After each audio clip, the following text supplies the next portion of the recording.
მშვიდობის ამნესეც ორშაბათი და საქმიანი დასაწყისი ვემზადებით საინტერესო კვირისთვის ბიზნეს მედია საქართველოს გუნდთან ერთად TV პირველზე.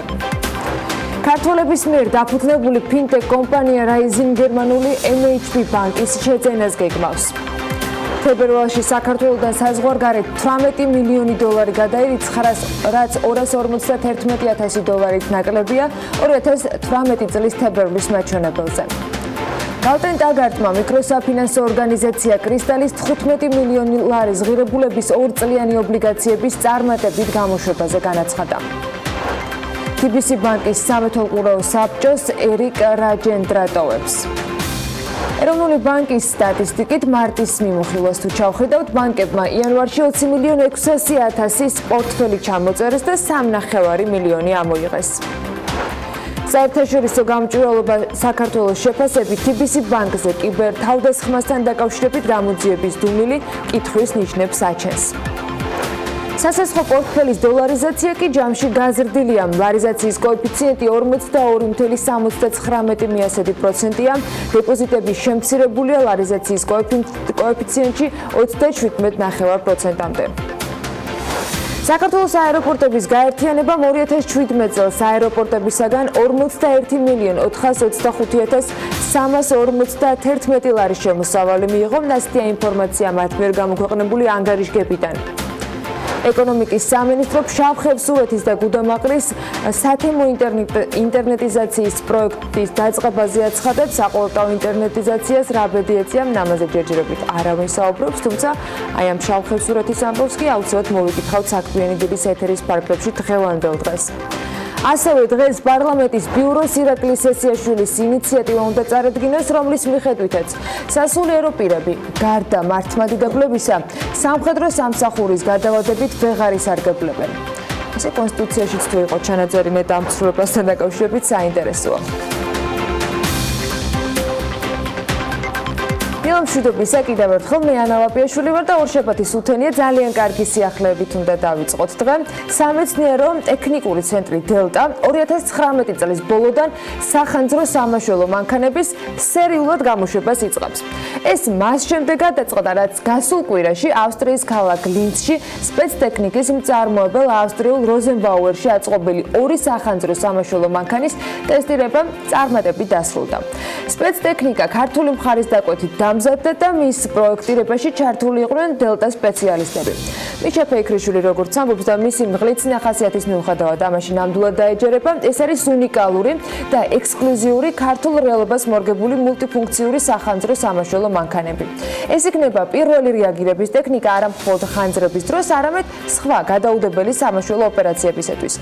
მიშას ინფორმაციითვე 5-კაციან ეკიპაჟზე გათვლილი ორივე მანქანა საქართველოში რამდენიმე კვირაში გამოჩნდება და ფინალურ ტესტირებას საქართველოს ყველა რეგიონის მთავარში და ტყის მასივებში გაივლის. მაღალი გამოვლობის ახალი სპეცმანქანების სიჩქარე საათში 160 კმ-ია და მასზე დამაგრებული არის ავტომატური რეჟიმით მართვადი წყლის ჭავრის ლულა, რომელიც წყალს 60 მეტრზე აფრქვევს. მანქანა ასევე აღჭურვილია ავტომატურად მართვადი პროჟექტორებითაც, რომელიც მეხანძრე მაშველის სამოქმედო ტერიტორიას 360 გრადუსით ანათებს. სწრაფი და ეფექტური მოქმედებისათვის სპეცმანქანები აღიჭურება 100 მეტი სამაშველო მოწყობილობით ამ ყველაფერთან ერთად. ეს საქართველოში ქართველების მიერ დაფუძნებული სიახლე არის, რაც შეეხება უკვე საზღვარგარეთ ქართველებსაც რომ გავყვეთ, როგორც გითხარით, ფინტექ კომპანია რაიზინი გერმანულ MHB ბანკს შეიძენს. პოშ-პოში გეგმა ასეთია. MHB ბანკში გერმანიაში საბანკო სერვისების ერთ-ერთი წამყვანი მიმწოდებელი საფინანსო ორგანიზაცია გახლავთ და ამ ეტაპზე როგორც Forbes-ში წერს, გარიგების ზუსტი დეტალები ცნობილი არ არის და ის ჯერჯერობით მარეგულირებლის თანხმობას საჭიროებს, თუმცა გეგმები დიადია და ნათელი.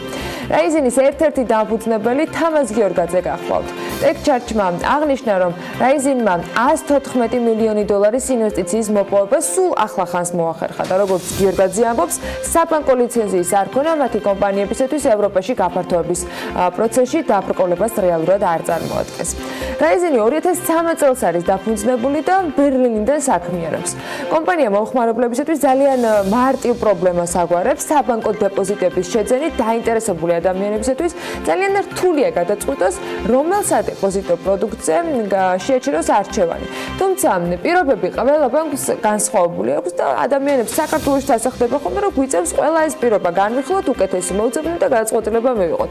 Აი ეს პლატფორმა კი იძლევა საშუალებას რომ მარტივი ინტერფეისის საშუალებით შევადაროთ სადეპოზიტო პროდუქტები ევროპული ბანკების მასშტაბით და მეორე მხრივ ეს პლატფორმა პატარა ბანკებს ეხმარება რომ მიიღონ წვდომა სადეპოზიტო პროდუქტების შეძენით დაინტერესებულ ადამიანებთან. Აი ასეთი ამბებია თან უდაოდ საამაყო სიახლეები, საამაყოა შედეგიც და ის შრომაც, რომელიც ამ საქმისათვის არის ამ ადამიანების მხრიდან გაწეული და დარწმუნებულია რომ განათლებაშიც არანაკლები შრომა აქვს ჩადებული. და როდის ვიღებთ შედეგს?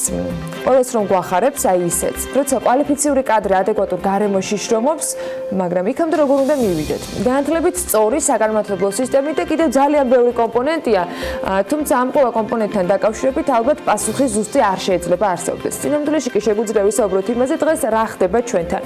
რეპეტიტორების თემას აუცილებლად მიმოვიხილავთ. PMC-ში ახალი მიმოხილვით გადაწყვეტა, რომ გამოხმაურებოდა ამ საკითხს, რომელიც აქტუალური რამდენიმე კვირაა განსაკუთრებით გახდა. სახელი შეურჩია შესაბამისი ამ კვლევას უთანასწორობა განათლებაში. თბილისში ერთი მოსწავლისათვის რეპეტიტორი ამ კვლევის მიხედვით ოჯახს დაახლოებით თვეში 100-დან 1000 ლარამდე უჯდება. რეგიონებში ეს 50-დან 750 ლარამდეა. მონაცემების სხვათა შორის იმის თქმის საფუძველსაც იძლევა, რომ რეპეტიტორებზე ხელმისაწვდომობა განსხვავდება ოჯახის შემოსავლის მიხედვით. ყველა ასაკობრივ ჯგუფში მაღალი ეკონომიკური შემოსავლების მქონე ოჯახების მოსწავლეებს შორის უფრო გავრცელებულია რეპეტიტორების პრაქტიკა. მაღალი შემოსავლის მქონე ოჯახებში მე-12 კლასელთა 87%-ს ყავს რეპეტიტორი, მაშინ როცა დაბალ სოციალურ-ეკონომიკურ ჯგუფში შესაბამისი მაჩვენებელი არის 37%-იანი. რეპეტიტორების საკითხზე უახლესი კვლევის მიხედვით მოსწავლეებს ჩვეულებრივ 1-დან 5 საგანში ყავთ დამხმარე და ფასები თბილისში 100-დან 200 ლარამდეა თითო საგანზე ოღონდ.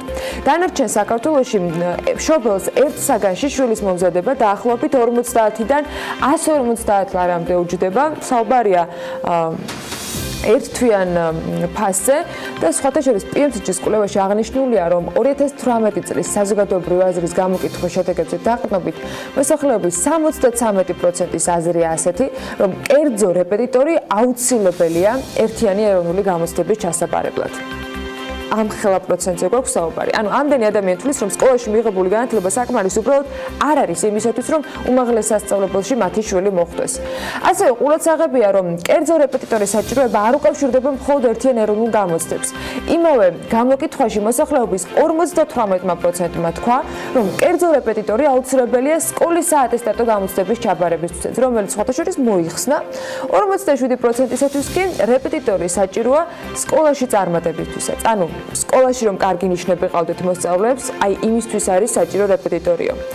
მართალია განათლების სამინისტრომ და მთავრობის თითქმის სრულმა სტრუქტურამ ბევრი ისაუბრა რეფორმებზე და სისტემაზე, რომელიც უარყოფის მიუხედავად ერთი შეხედვით რეპეტიტორის სისტემის და აუცილებლობის მოხსნაზეა გათვლილი, თუმცა ვნახოთ პრობლემის სათავის ძიება ჩემი მოკრძალებული აზრით, რა თქმა უნდა, ცოტა სხვაგვარ მიდგომა საჭიროებდა და არ ვსაუბრობ მხოლოდ საშუალო განათლებაზე.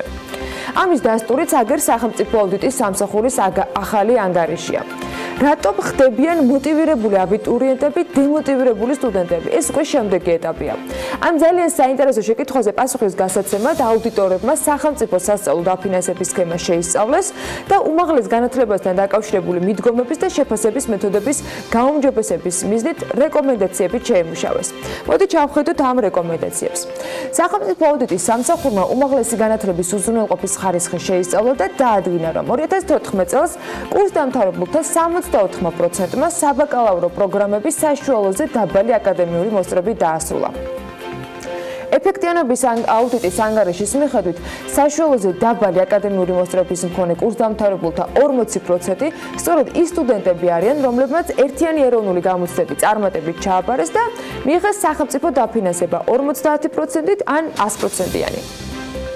აუდიტორებმა რეკომენდაციაში ასევე მიუთითეს, რომ აუცილებელია შეიცვალოს დაფინანსების წესი, რომლის მიხედვითაც სტუდენტს ერთიან ეროვნულ გამოცდებზე მოპოვებული გრანტი უნარჩუნდება სრული საბაკალავრო კურსის მანძილზე. ანუ იმის მიხედვით კარგად სწავლობს თუ ცუდად. სახელმწიფო აუდიტის სამსახურის რეკომენდაციების შესაბამისად განათლებისა და მეცნიერების სამინისტრო მუშაობს ამ დაფინანსების სქემის მოდიფიცირებაზე, რაც 2017-21 წლების განათლებისა და მეცნიერების ერთიანი სტრატეგიით არის გათვალისწინებული კიდეც. თუმცა ეს წლევანდელ სტუდენტებს და აბიტურიენტებს, რომლებიც წელს აბარებენ უმაღლესში, ყოველ შემთხვევაში არ შეეხებათ, იმიტომ რომ ჯერ არაფერი ვიცით ოფიციალურად. სქემაში კი ნამდვილად არის.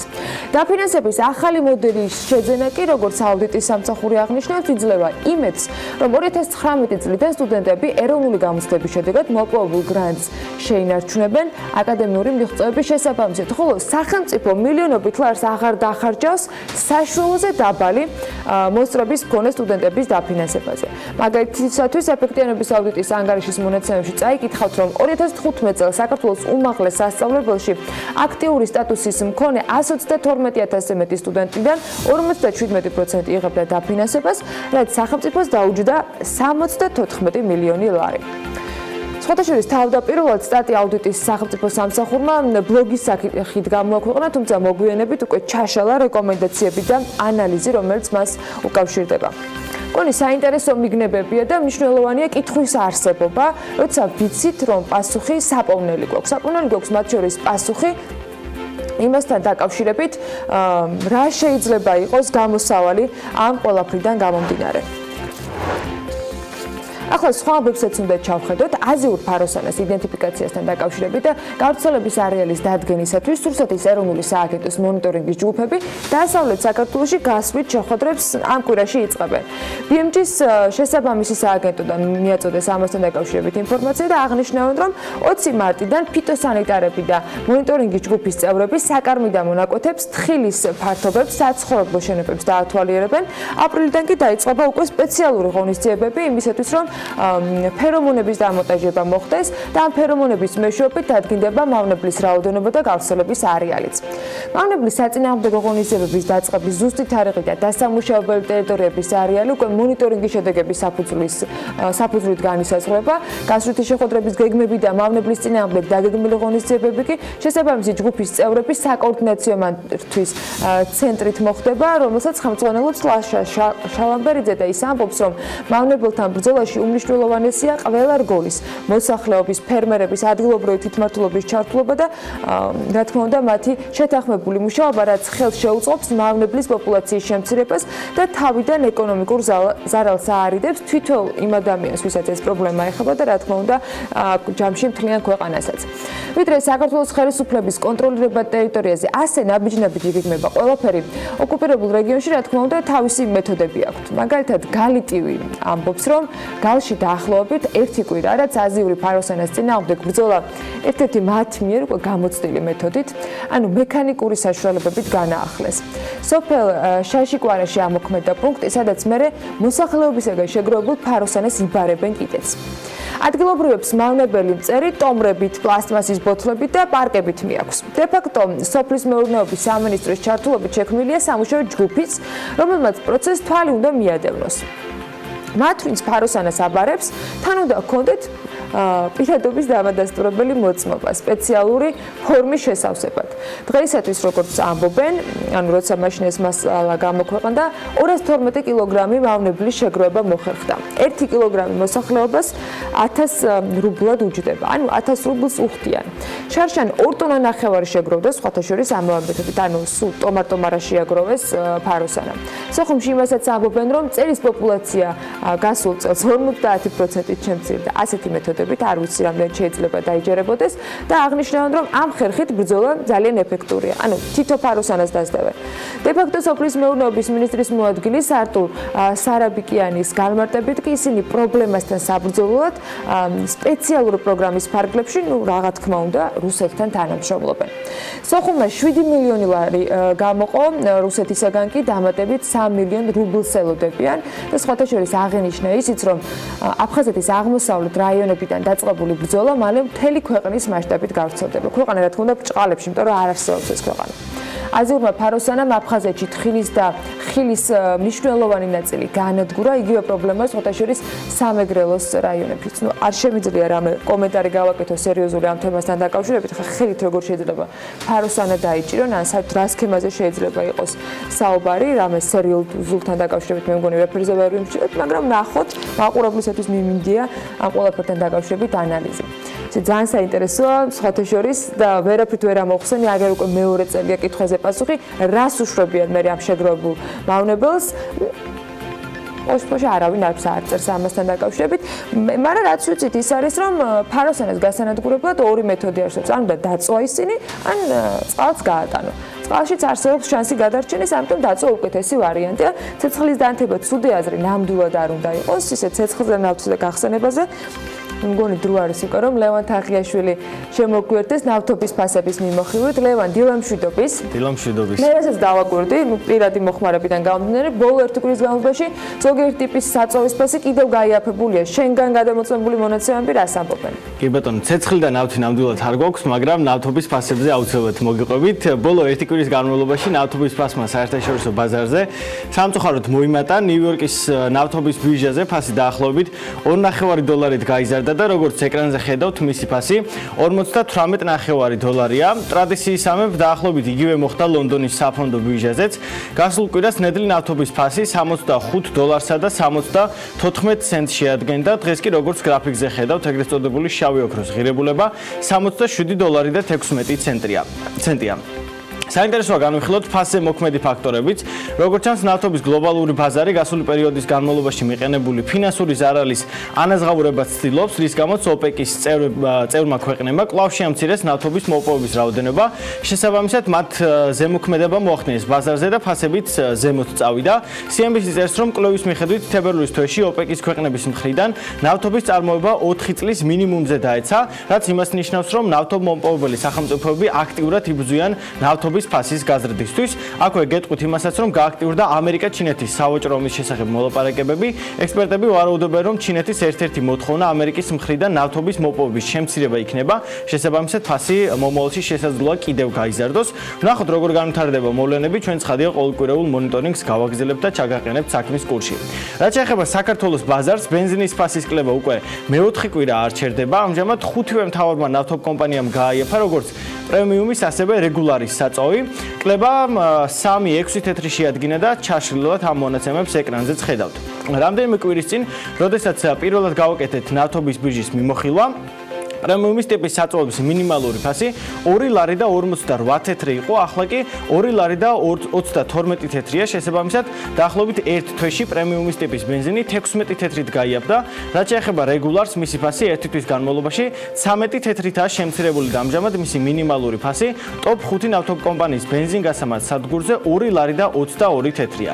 ტრადიციულად მინიმალური ფასები და შესაბამისი კომპანიები გამოყოფილია გრაფიკზე. გასულ კვირასაც აღნიშნე და ახლაც გავიმეორებ. თითოეულ ნავთობ კომპანიას გააჩნია საკუთარი იგივე ფასდაკლების თუ დაგროვებითი ბარათი, რისი გამოყენების შემთხვევაშიც არსებული ფასები კიდევ უფრო იკლებს, თუმცა ეს ინფორმაცია ჩვენთვის არაა ხელმისაწვდომი და თუ კომპანიები გამოხატავენ ამის გამჟღავნების სურვილს, ჩვენ აუცილებლად გავაჟღერებთ ამ ინფორმაციას და ჩვენს ტელემაყურებელს სრულ სურათს შევთავაზებთ. მადლობა ლევან, დარწმუნებულია რომ ინფორმაციას არ მოგვაკლებ, თუმცა შენ არ გემშვიდობებით, რამდენიმე წუთში კიდევ ერთი ტრადიციული მიმოხილვით შემოგვიერთდება ლევან თაღიაშვილი. იქამდე ცოტა ბიზნეს სიახლეების სხვა ნაწილებსაც მივხედოთ. $3,155,000 ასეთია იმ 7 ქვეყანაში საქართველოდან გადარიცხული თანხის ჯამი, რომელიც თებერვალში განხორციელდა. არც ტურიზმის სექტორს დავივიწყებთ, შიდა ტურისტული მარშრუტების დანახარჯების ანგარიშის ტაქსტატმა განაახლა და რამდენიმე წუთში აუცილებლად ჩვენც გაგაცნობთ. ეკონომიკის და მდგრადი განვითარების სამინისტროს ტურიზმის ეროვნული ადმინისტრაცია კი კორპორაცია Google-ისთან თანამშრომლობის ახალ ეტაპზე გადადის. მაქვს პატივი უკეთ გაგაცნოთ ჩემი სამშობლო საქართველო, რომელიც ისეთივე უნიკალური ამ სამყაროში, როგორც თქვენი ამომავალი მზის ქვეყანა. ამ სიტყვებით მიმართა პრემიერ-მინისტრმა ტოკიოში შეკრებილ სტუმრებს, რომლებსაც ქართულ დღეზე უმასპინძლა. მთავრობის მეთაურმა იაპონელ ხალხს საქართველოს ერთგული მეგობრობისათვის გადაუხადა მადლობა და გამოთქვა იმედი, რომ ორმხრივი ურთიერთობები განვითარების ახალ დონეზე გადავა. ბაღდადზემ ორი სახელმწიფოს დიპლომატიურ ურთიერთობებზე ისაუბრა, რომელიც უკვე მეოთხე საუკუნეს ითვლის და აღნიშნა, რომ ამ პერიოდში მნიშვნელოვანი და ხელშესახები შედეგების მიღწევა გახდა შესაძლებელი. პრემიერ-მინისტრმა სიტყვით გამოსვლისას ის თქვა ისიც, რომ მეგობრობა და თანამშრომლობა კვლავ გაღრმავდება ყველა მიმართულებით, იქნება ეს სავაჭრო, ეკონომიკური და ბიზნეს ურთიერთობა თუ თანამშრომლობა განათლების, ტურიზმის და კულტურის სფეროებში. პრემიერმა რა თქმა უნდა მადლობა უთხრა ყველა იმ ადამიანს, ვისი ძალისხმევითაც შესაძლებელი გახდა, რომ ქართული დღეების მოწყობა შემდგარიყო ტოკიოში, არ დავიწყებია არც ტოჩინოში და ძალიან ბევრი სპორტსმენი, რომელიც ამ ქვეყანას უახლოეს მომავალში ესტუმრება. ჩვენ დიდად ვაფასებთ, რომ იაპონია, რომელიც სოფლიო ეკონომიკის ერთ-ერთი მთავარი ძალა და თანამედროვეობის, ინოვაციების, ტექნოლოგიების კუნძულია, დღეს საქართველოს მეგობარი ქვეყანაა და ჩვენი სახელმწიფოს ერთგული და სანდო პარტნიორია. მადლიერებით მინდა ხაზი გავუსვა იაპონიის მთავრობის მტკიცე პოზიცია საქართველოს სუვერენიტეტისა და ტერიტორიული მთლიანობის მიმართ და აღვნიშნო, რომ მადლიერი ვართ იაპონიისა და იაპონელი ხალხის უმნიშვნელოვანესი მორალური და მატერიალური თანადგომისა, რომელიც ასე სჭირდება ქართულ სახელმწიფოს. რუსეთი, თურქეთი, აზერბაიჯანი, უკრაინა, საბერძნეთი, უზბეკეთი და სომხეთი ეს ის 7 ქვეყანაა, სადაც თებერვალში საქართველოსთან ყველაზე მეტი თანხა გადაირიცხა. 7-ვე ქვეყანაში გზავნილების მოცულობა 13,155,000 დოლარი შეადგინა, რაც თებერვალში განხორციელებული მთლიანი გადარიცხვების 74%-ია. 2019 წლის თებერვალში საქართველოსთან საზღვარგარეთ 17,700,000 დოლარი გაიგზავნა, ლარში ეს დაახლოებით 47,100,000-ია. ნაცვლად 18 მილიონი ამერიკული დოლარისა, ანუ 44,300,000 ლარისა, რომელიც 2018 წლის თებერვალშია დაფიქსირებული.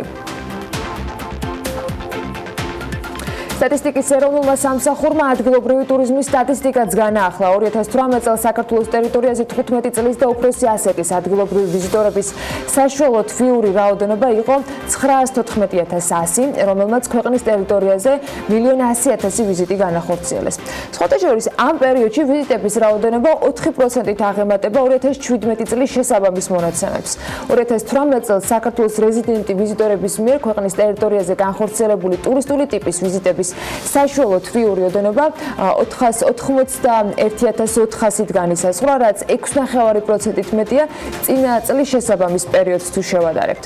2018 წელს ვიზიტორების 37,7% მიეკუთვნებოდა 21-დან 50 წლამდე ასაკობრივ კატეგორიას. ქალების რაოდენობა მთლიანი ვიზიტორების თითქმის 55% იყო. გამოკვლევის შედეგების თანახმად კი ვიზიტორების 26,4% თბილისის მაცხოვრებელი იყო, 18,6% კი იმერეთის, რაჭა-ლეჩხუმისა და ქვემო სვანეთის რეგიონებზე მოდიოდა. აჭარის შემთხვევაში პროცენტული წილი 11,1%-ია და დანარჩენი რეგიონები სტრუქტურაში შედარებით დაბალი წილით არის წარმოდგენილი. რიგებიდან, რადგან ყველას ხიბლავს ხოლმე მონაცემები, ყველაზე მეტი ვიზიტი შეგვიძლია ვთქვათ, რომ თბილისშია განხორციელებული, მას იმერეთი მოჰყვება და უნდა აღვნიშნოთ ისიც, რომ 2018 წელს განხორციელებული ვიზიტებისას გაწეული საშუალო თვიური ხარჯის მოცულობა განისაზღვრა 154,8 მილიონი ლარით, ეს მაჩვენებელი სხვათა შორის 6,5%-ით მეტია წინა წლის მონაცემზე. ეკონომიკისა და მდგრადი განვითარების სამინისტროს ტურიზმის ეროვნული ადმინისტრაცია კი Google-ისთან თანამშრომლობის ახალ ეტაპზე გადადის. ადმინისტრაციის ხელმძღვანელი მარიამ ქრუვიშვილი Google-ის წარმომადგენლებს შეხვდა და Google-ის უკრაინის, კავკასიისა და ცენტრალური აზიის რეგიონულ ხელმძღვანელთან შეხვედრაზე საუბარი შესაბამისი სტრუქტურის ინფორმაციით მარკეტინგული კამპანიების დაგეგმვას და ახალ მიზნობრივ ბაზარზე კორპორაციასთან აქტიურ თანამშრომლობას დაუკავშირდა. Google-ის უკრაინის, კავკასიისა და ცენტრალური აზიის რეგიონულმა დირექტორმა განაცხადა, რომ მარკეტინგული კამპანიის დროს მომზადდება მონაცემთა ბაზა, ჩატარდება კვლევა და გაანალიზდება თუ რა ტიპის ტურისტები გეგმავენ საქართველოში ჩამოსვლას, ასევე რა მიზნით ჩამოდიან ისინი ჩვენს ქვეყანაში და რა კონკრეტული სარგებელი დარჩება საქართველოს ეკონომიკას. ამ ყველაფერს მსოფლიოში ბევრი კომპანია ჯერჯერობით არაკეთებს და ეს ძალიან მნიშვნელოვანი სიახლე იქნება საქართველოსთვის. აჭარის ფინანსთა და ეკონომიკის სამინისტრომ მწვანე ტბის სარეკრეაციო ადგილის კეთილმოწყობის პროექტს ახორციელებს და ამისათვის სამშენებლო სამუშაოების შესყიდვაზე ელექტრონული ტენდერია გამოცხადებული. შესყიდვის სავარაუდო ღირებულება 1,80,000 ლარია.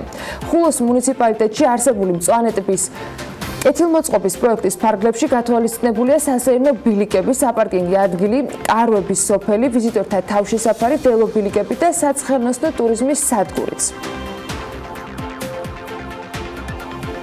თბილისში კი დარეჯანის სასახლის კომპლექსის ისტორიული ნაგებობის და მონასტრის ტერიტორიის რესტავრაცია, რეაბილიტაცია ჩატარდება, ამისათვის ტენდერია გამოცხადებული.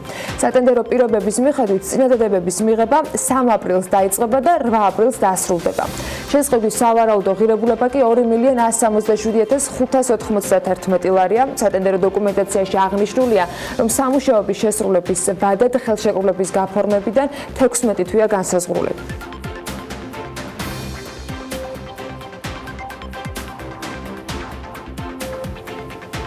უჯაფო ბოსტნეულს ახალ ვაკუუმ შეფუთვებში გამოუშვებს. ამასთან დაკავშირებით კომპანიის დამფუძნებელმა გიორგი ტორონჯაძემ BMT-სთან ისაუბრა.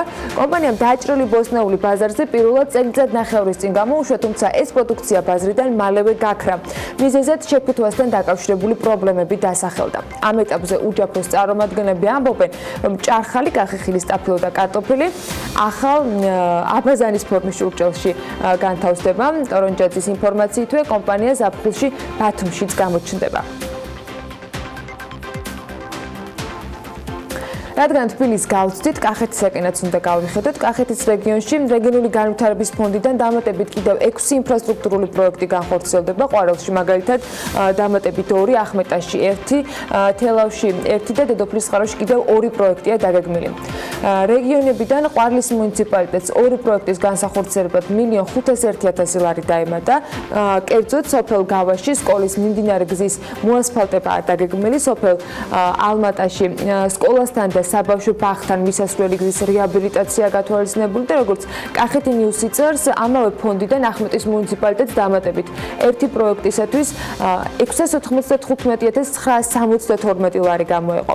ახმეტის ნომერ 1 საბავშვო ბაღის რეაბილიტაცია მოხდება თანხით და დამატებითი თანხა თელავის მუნიციპალიტეტის კიდევ 1 პროექტისათვის არის გამოყოფილი. რუისპირში სასმელი წყლის მაგისტრალის და შიდა ქსელების რეაბილიტაციას 375,174 ლარი მოხმარდება. რაც შეეხება დედოფლისწყაროს მუნიციპალიტეტებს, აქ 2 პროექტის განსახორციელებლად 385,017 ლარი დაიხარჯება დამატებით. ამ თანხით დედოფლისწყაროში და სოფელ ხორნაბუდში გარე განათება უნდა მოეწყოს.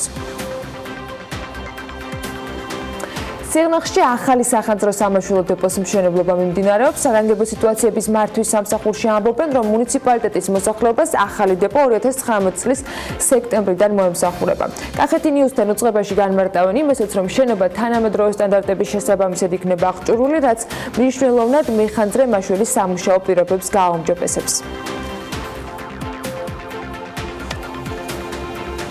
ახლა კიდევ ერთი ამბავი, კომპანია დილსმა საკრებულოს წევრებთან ერთად მორიგი გამწვანების აქცია გამართა ვარკეთილის მიმდებარე ტერიტორიაზე და 100 ძირი ხე დარგეს. უშუალო პროცესს ლევან თაღიაშვილი ესწრებოდა, აკვირდებოდა და ახლა ჩვენს მოგყვება რა ხდებოდა ვარკეთილის მიმდებარედ.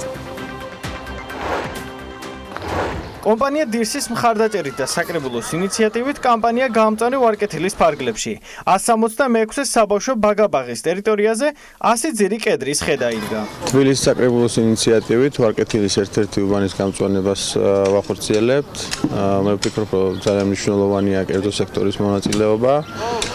იქიდან გამომდინარე, რომ ეს ქვეყანა მარტო საჯარო სამსახურების მიერ არ არის ასაშენებელი. ჩვენ გარდა ამისა, მიუხედავად იმისა, რომ ახლა სიმბოლურად ვიღებთ მონაწილეობას დაახლოებით 100-მდე ძირი ენერგიდავგით, ჩვენს ტერიტორიაზე დაახლოებით 5-დან 6,000-მდე ხელმძენარის დარგვას ვაპირებთ უახლოესი 2-3 წლის განმავლობაში.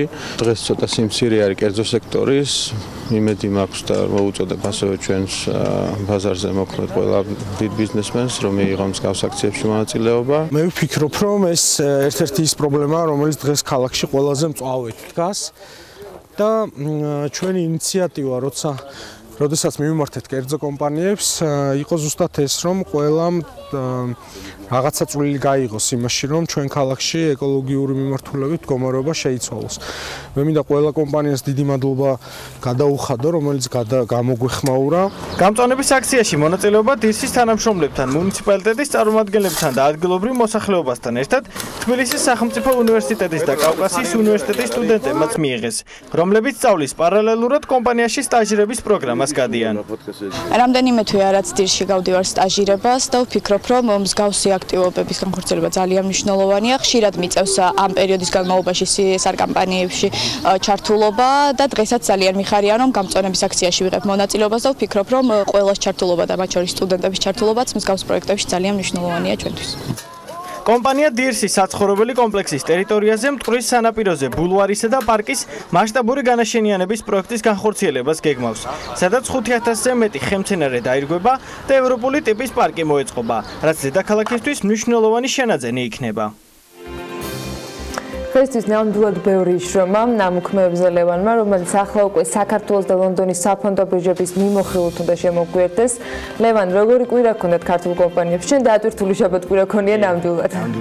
მე არა, მაგრამ ქართულმა კომპანიებმა ნამდვილად დაანთეს ცეცხლი როგორც ლონდონის, ასევე საქართველოს საფონდო ბირჟებზე. ამას მიმოხილვაში აუცილებლად გეტყვით. საავჭრო სესიების დროს ლიბერტი ბანკის აქციებზე დაიდო გარიგება, გასხვის და 14571 ფასიანი ქაღალდი თითო 3.5 თეთრად და შესაბამისად ჯამური ღირებულება 509 ლარს მცირედით აღემატებოდა. საბედნიეროდ კვლავ გრძელდება მსხვილი გარიგებების დადება, ეგრეთ წოდებული ფიქსინგის დროს. ამჟამად ЧПС M კვადრატი კომერციული ქონებების და საქართველოს სალიზინგო კომპანიის 455 ფასიანი ქაღალდი გასხვისა და ჯამში გარიგების ღირებულებამ თითქმის $9 მილიონი შეადგინა, რაც ცხადია საქართველოს საფონდო ბირჟისთვის საკმაოდ სოლიდური რიცხვებია. გადავიდეთ ლონდონის საფონდო ბირჟაზე, სადაც ასეთი კარგი კვირა კომპანიებს დიდი ხანი არ ქონიათ. ეს აისახა როგორც საბაზრო კაპიტალიზაციაში, ასევე გასხვისებული აქციების რაოდენობაშიც. საქართველოს ბანკის 500.000-მდე აქცია გასხვისდა 8.367.000 ფუნტ სტერლინგად. ჯორჯია კაპიტალმა 746.000-ზე მეტი აქცია გაასხვისა 8 მილიონ ფუნტად. საქართველოს ჯანდაცვის ჯგუფის 40.000-ზე მეტ აქციაზე დაიდო გარიგება. TBC ბანკს კი რაც შეეხება, მისი 326.000 ფასიანი ქაღალდი გაიყიდა 5.205.000 ფუნტად. რაც შეეხება საბაზრო კაპიტალიზაციას, საქართველოს ბანკი 815 მილიონ ფუნტადაა შეფასებული და მისი ერთი აქციის ღირებულება უკვე 17 ფუნტს გადაცდა. ჯორჯია კაპიტალი 382 მილიონი ღირს, საქართველოს ჯანდაცვის ჯგუფი 257 მილიონი, აი TBC ბანკს კი 900 მილიონამდე სულ რაღაც 10 მილიონი ფუნტი აშორებს. მას თითქმის 8%-იანი ზრდა ჰქონდა ერთი კვირის განმავლობაში და შესაბამისად მისი საბაზრო კაპიტალიზაცია გალთენ თაგარდის მონაცემებით 890 მილიონს უდრის. საქართველოს საფონდო ბირჟაზე მისი ვებგვერდის მიხედვით სხვა სიახლეები ბოლო ერთი კვირის განმავლობაში არ ყოფილა. ბირჟის ინდექსი JSX-ი კვლავ არ შეცვლილა და 129 პუნქტს შეადგენს. საბაზრო კაპიტალიზაცია კი 28 თებერვლის მონაცემებით 1.929 მილიონი ლარია, როგორც ამას ეკრანზე ხედავთ.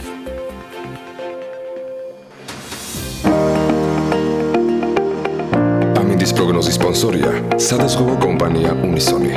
თავისუფალი დაზღვევა თქვენი სიმშვიდისათვის. თუ ფიქრობთ, რომ ლევან თაღიაშვილს დავამშვიდობთ და მას არაფერი აქვს ვიდეო საქმიანი დილისათვის მოგდებული ძალიან ვწდებით, მაგრამ ამის პროგნოზი უნდა გავეცნოთ, ამას კი ლევანის გარეშე შევეცდებით თქვენთვის. გარემოს ეროვნული სააგენტოს ინფორმაციით, ამინდი დღეს საქართველოში შავი ზღვის ჩრდილო-დასავლეთიდან მოქმედი ცივი ჰარის მასების და სამხრეთიდან გავრცელებული შედარებით თბილი და ნოტიო ჰარის მასების ურთიერთქმედებით იქნება განპირობებული. დრო გამოშვებით ღრუბლიანობის მომატებას ველოდებით, სხვათა შორის უმეტეს რაიონებში იწვიმებს, ზოგან მოთოვს კიდეც და დასავლეთის მიმართულების ქარი იქროლებს. ქარი თბილისში ყველაზე კარგად ვიგრძენით, მე მგონი, ბოლო საათების განმავლობაში. სოხუმში უმეტესად უნალექოთ ჩაევრის დღე და იქნება 10 გრადუსი. ბათუმში 11 გრადუსს მიაღწევს ტემპერატურა, ისევე როგორც ქობულეთში. ქუთაისსა და ზუგდიდში იწვიმებს და ორივე შემთხვევაში 10 გრადუსი იქნება მაქსიმალური ტემპერატურა. ანაკლიაშიც წვიმაა მოსალოდნელი და 9 გრადუსამდე გათბება ჰაერი. ოზურგეთში 11 გრადუსი იქნება და უმეტესად უნალექოთ ჩაევრის დღე. ონში მცირე თოვლჭყაპია მოსალოდნელი დღეს 18 მარტს და 5 გრადუსი გრადუსი იქნება მაქსიმალური ტემპერატურა, გორში 9 გრადუსი იქნება, ისევე როგორც ცხინვალში და გორშიც და ცხინვალშიც იწვიმებს. მარნეულში შესაძლოა იყოს მცირე წვიმა და მაქსიმუმ 10 გრადუსი. შეგვიძლია ვთქვათ, რომ რუსთავშიც მხოლოდ 10 გრადუსი იქნება, ახალციხეში კი მცირე თოვლია ნავარაუდევი და დღის განმავლობაში მაქსიმალური ტემპერატურა მხოლოდ 4 გრადუსი იქნება.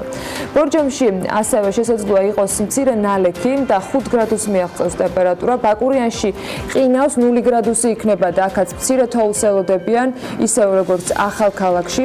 სტეფანწმინდაში მოთოვს და 1 გრადუსი იქნება, თელავში კი 10 გრადუსამდე გათბება ჰაერი და შესაძლოა იყოს მცირე წვიმა.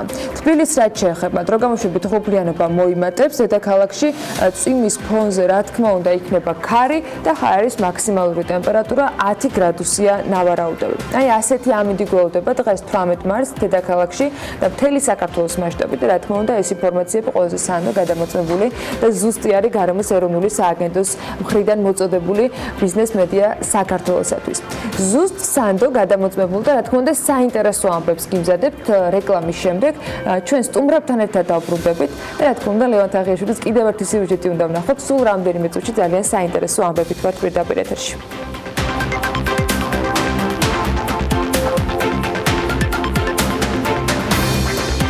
ეროვნული ბანკის რეგულაციების ამოქმედების შემდეგ მათ დაკმაყოფილებამ მხოლოდ რამდენიმე საბროკერო კომპანია მოახერხა. დანარჩენებს კი ბაზრიდან გასვლა მოუხდათ. ინფორმაცია საქმიანი მაყურებლებისათვის და მკითხველებისათვის BMG მუდმივად ამ მიმართულებით თქვენთვის აახლებს. თუმცა დღეს ერთ-ერთზე გვინდა რომ ყურადღება შევაჩეროთ. ლევან თაღიაშვილი თავის სიუჟეტში სწორედ მოქმედ კომპანიაზე Wells-ზე მოგვიყვება, რომელიც აქტიურად ეძებს ახალ ტრეიდერებს და მათთვის სოლიდურ შეთავაზებასაც ამზადებს და სთავაზობს.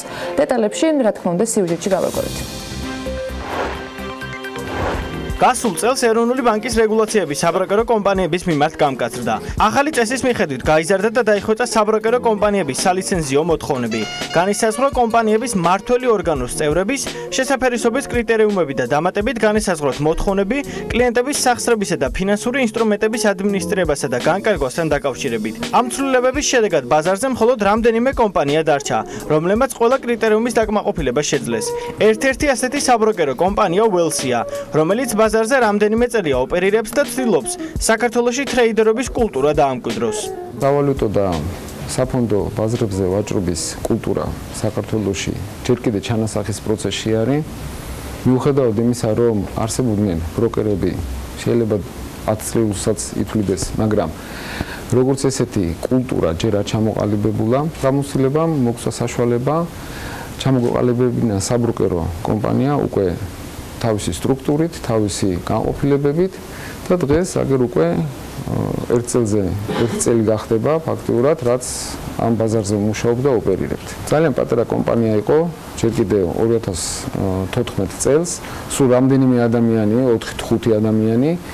შემდგომ ფაქტიურად ყოველწლიურად იზრდებოდა იქიდან გამომდინარე, რომ იხვეწებოდა ფაქტიურად ვაჭრობის კულტურა, გვაქვს გარკვეული სტრატეგიები, გვაქვს გარკვეული წესები, ალგორითმები, რომელთაც ჩვენ ვაჭრობთ. კომპანია აქტიურად ცდილობს ახალი ტრეიდერების მოძიებას. სწორედ ამიტომ Wells-მა რამდენიმე თვის წინ დემო ანგარიშებზე ვაჭრობის კონკურსი გამართა. სადაც გამარჯვებულებს 500, 1000 და 5000 დოლარიანი რეალური ანგარიშები გადაეცათ. პირველ რიგში ჩვენ გვაინტერესებდა რა ზღვარი და რა დონე იყო ტრეიდერები საქართველოში. კონკურსში მონაწილეთა რაოდენობა პირველი ეტაპისათვის საკმაოდ დიდი იყო, თან თუ გავითვალისწინებთ იმას, რომ ეს იყო პირველი ასეთი მასშტაბური კონკურსი. დავინახეთ, რომ ასეთი კონკურსების აუცილებლობაა დღეს საქართველოში, რათა ეს ადამიანები გამოვიდნენ სახლებიდან, გამოვიდნენ თავიანთი კომპიუტერებიდან და აჩვენონ, რომ ეს არის მართლაც რომ მომავლის პროფესია, რომელიც დღესვე შეიძლება დაიწყო. მეორე ეტაპი ეს იყო ფაქტობრივად მოთხოვნა ამ ხალხის მხრიდან, იმ ადამიანების მხრიდან, ვინც კონკურსის დასრულების შემდეგ გაიგეს უკვე შედეგებიდან გამომდინარე, რომ ესეთი კონკურსი არსებობდა.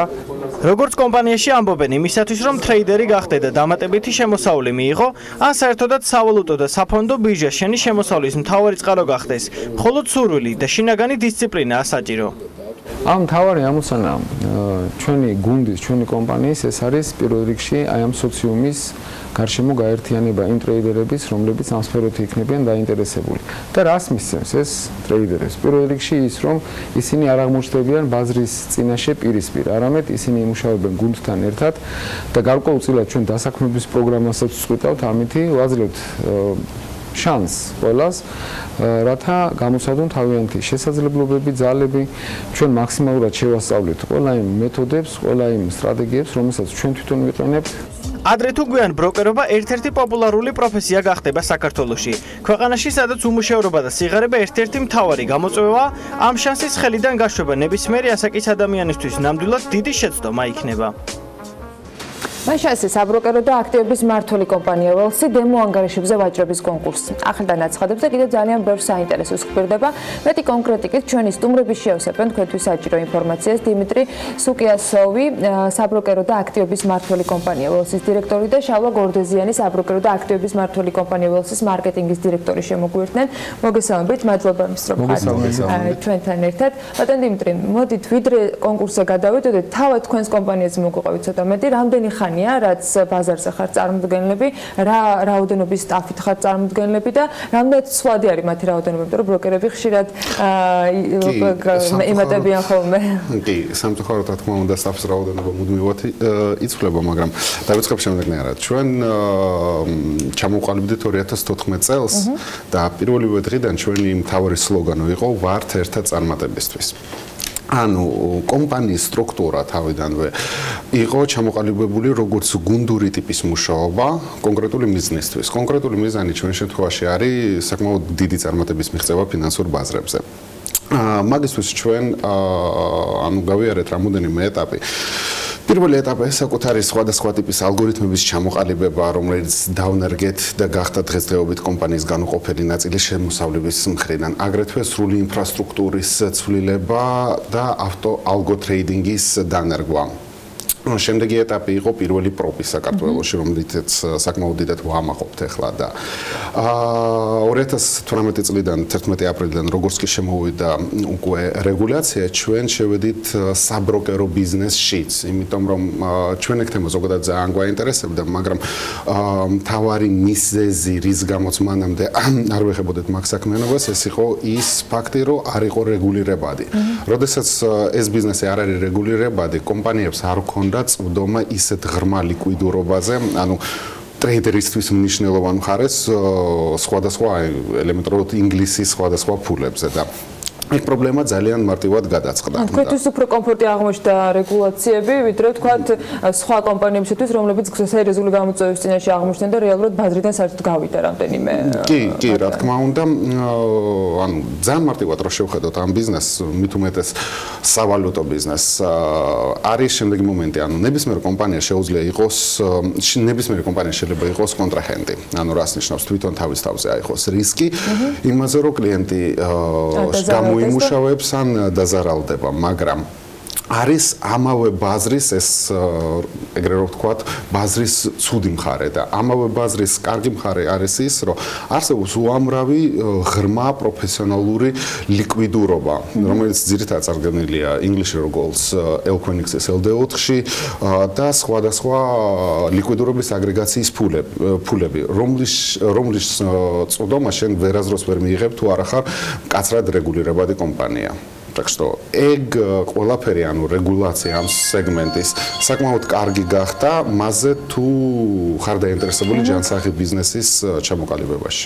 რა ტიპის ურთიერთობები გაქვთ თქვენ ინვესტორებთან, როგორ მოახერხეთ, რომ რეალურად ამ რეგულაციების, თქვათ, მოთხოვნები დაგეკმაყოფილებინათ, იმიტომ რომ თქვენც აღნიშნეთ, რომ ჭირდებოდათ რაღაც კაპიტალი, ხო, იმისათვის რომ შესაბამისად გქონოდეთ უფლება ასეთი ტიპის საქმიანობა გეწარმოებინათ. დღეს როგორ ურთიერთობთ ინვესტორებთან და როგორ შეიძლება რომ თქვენს კომპანიაში ბროკერად მოვიდეს ადამიანი, ან როგორ შეიძლება რომ ინვესტორთან გქონდეთ ურთიერთობა?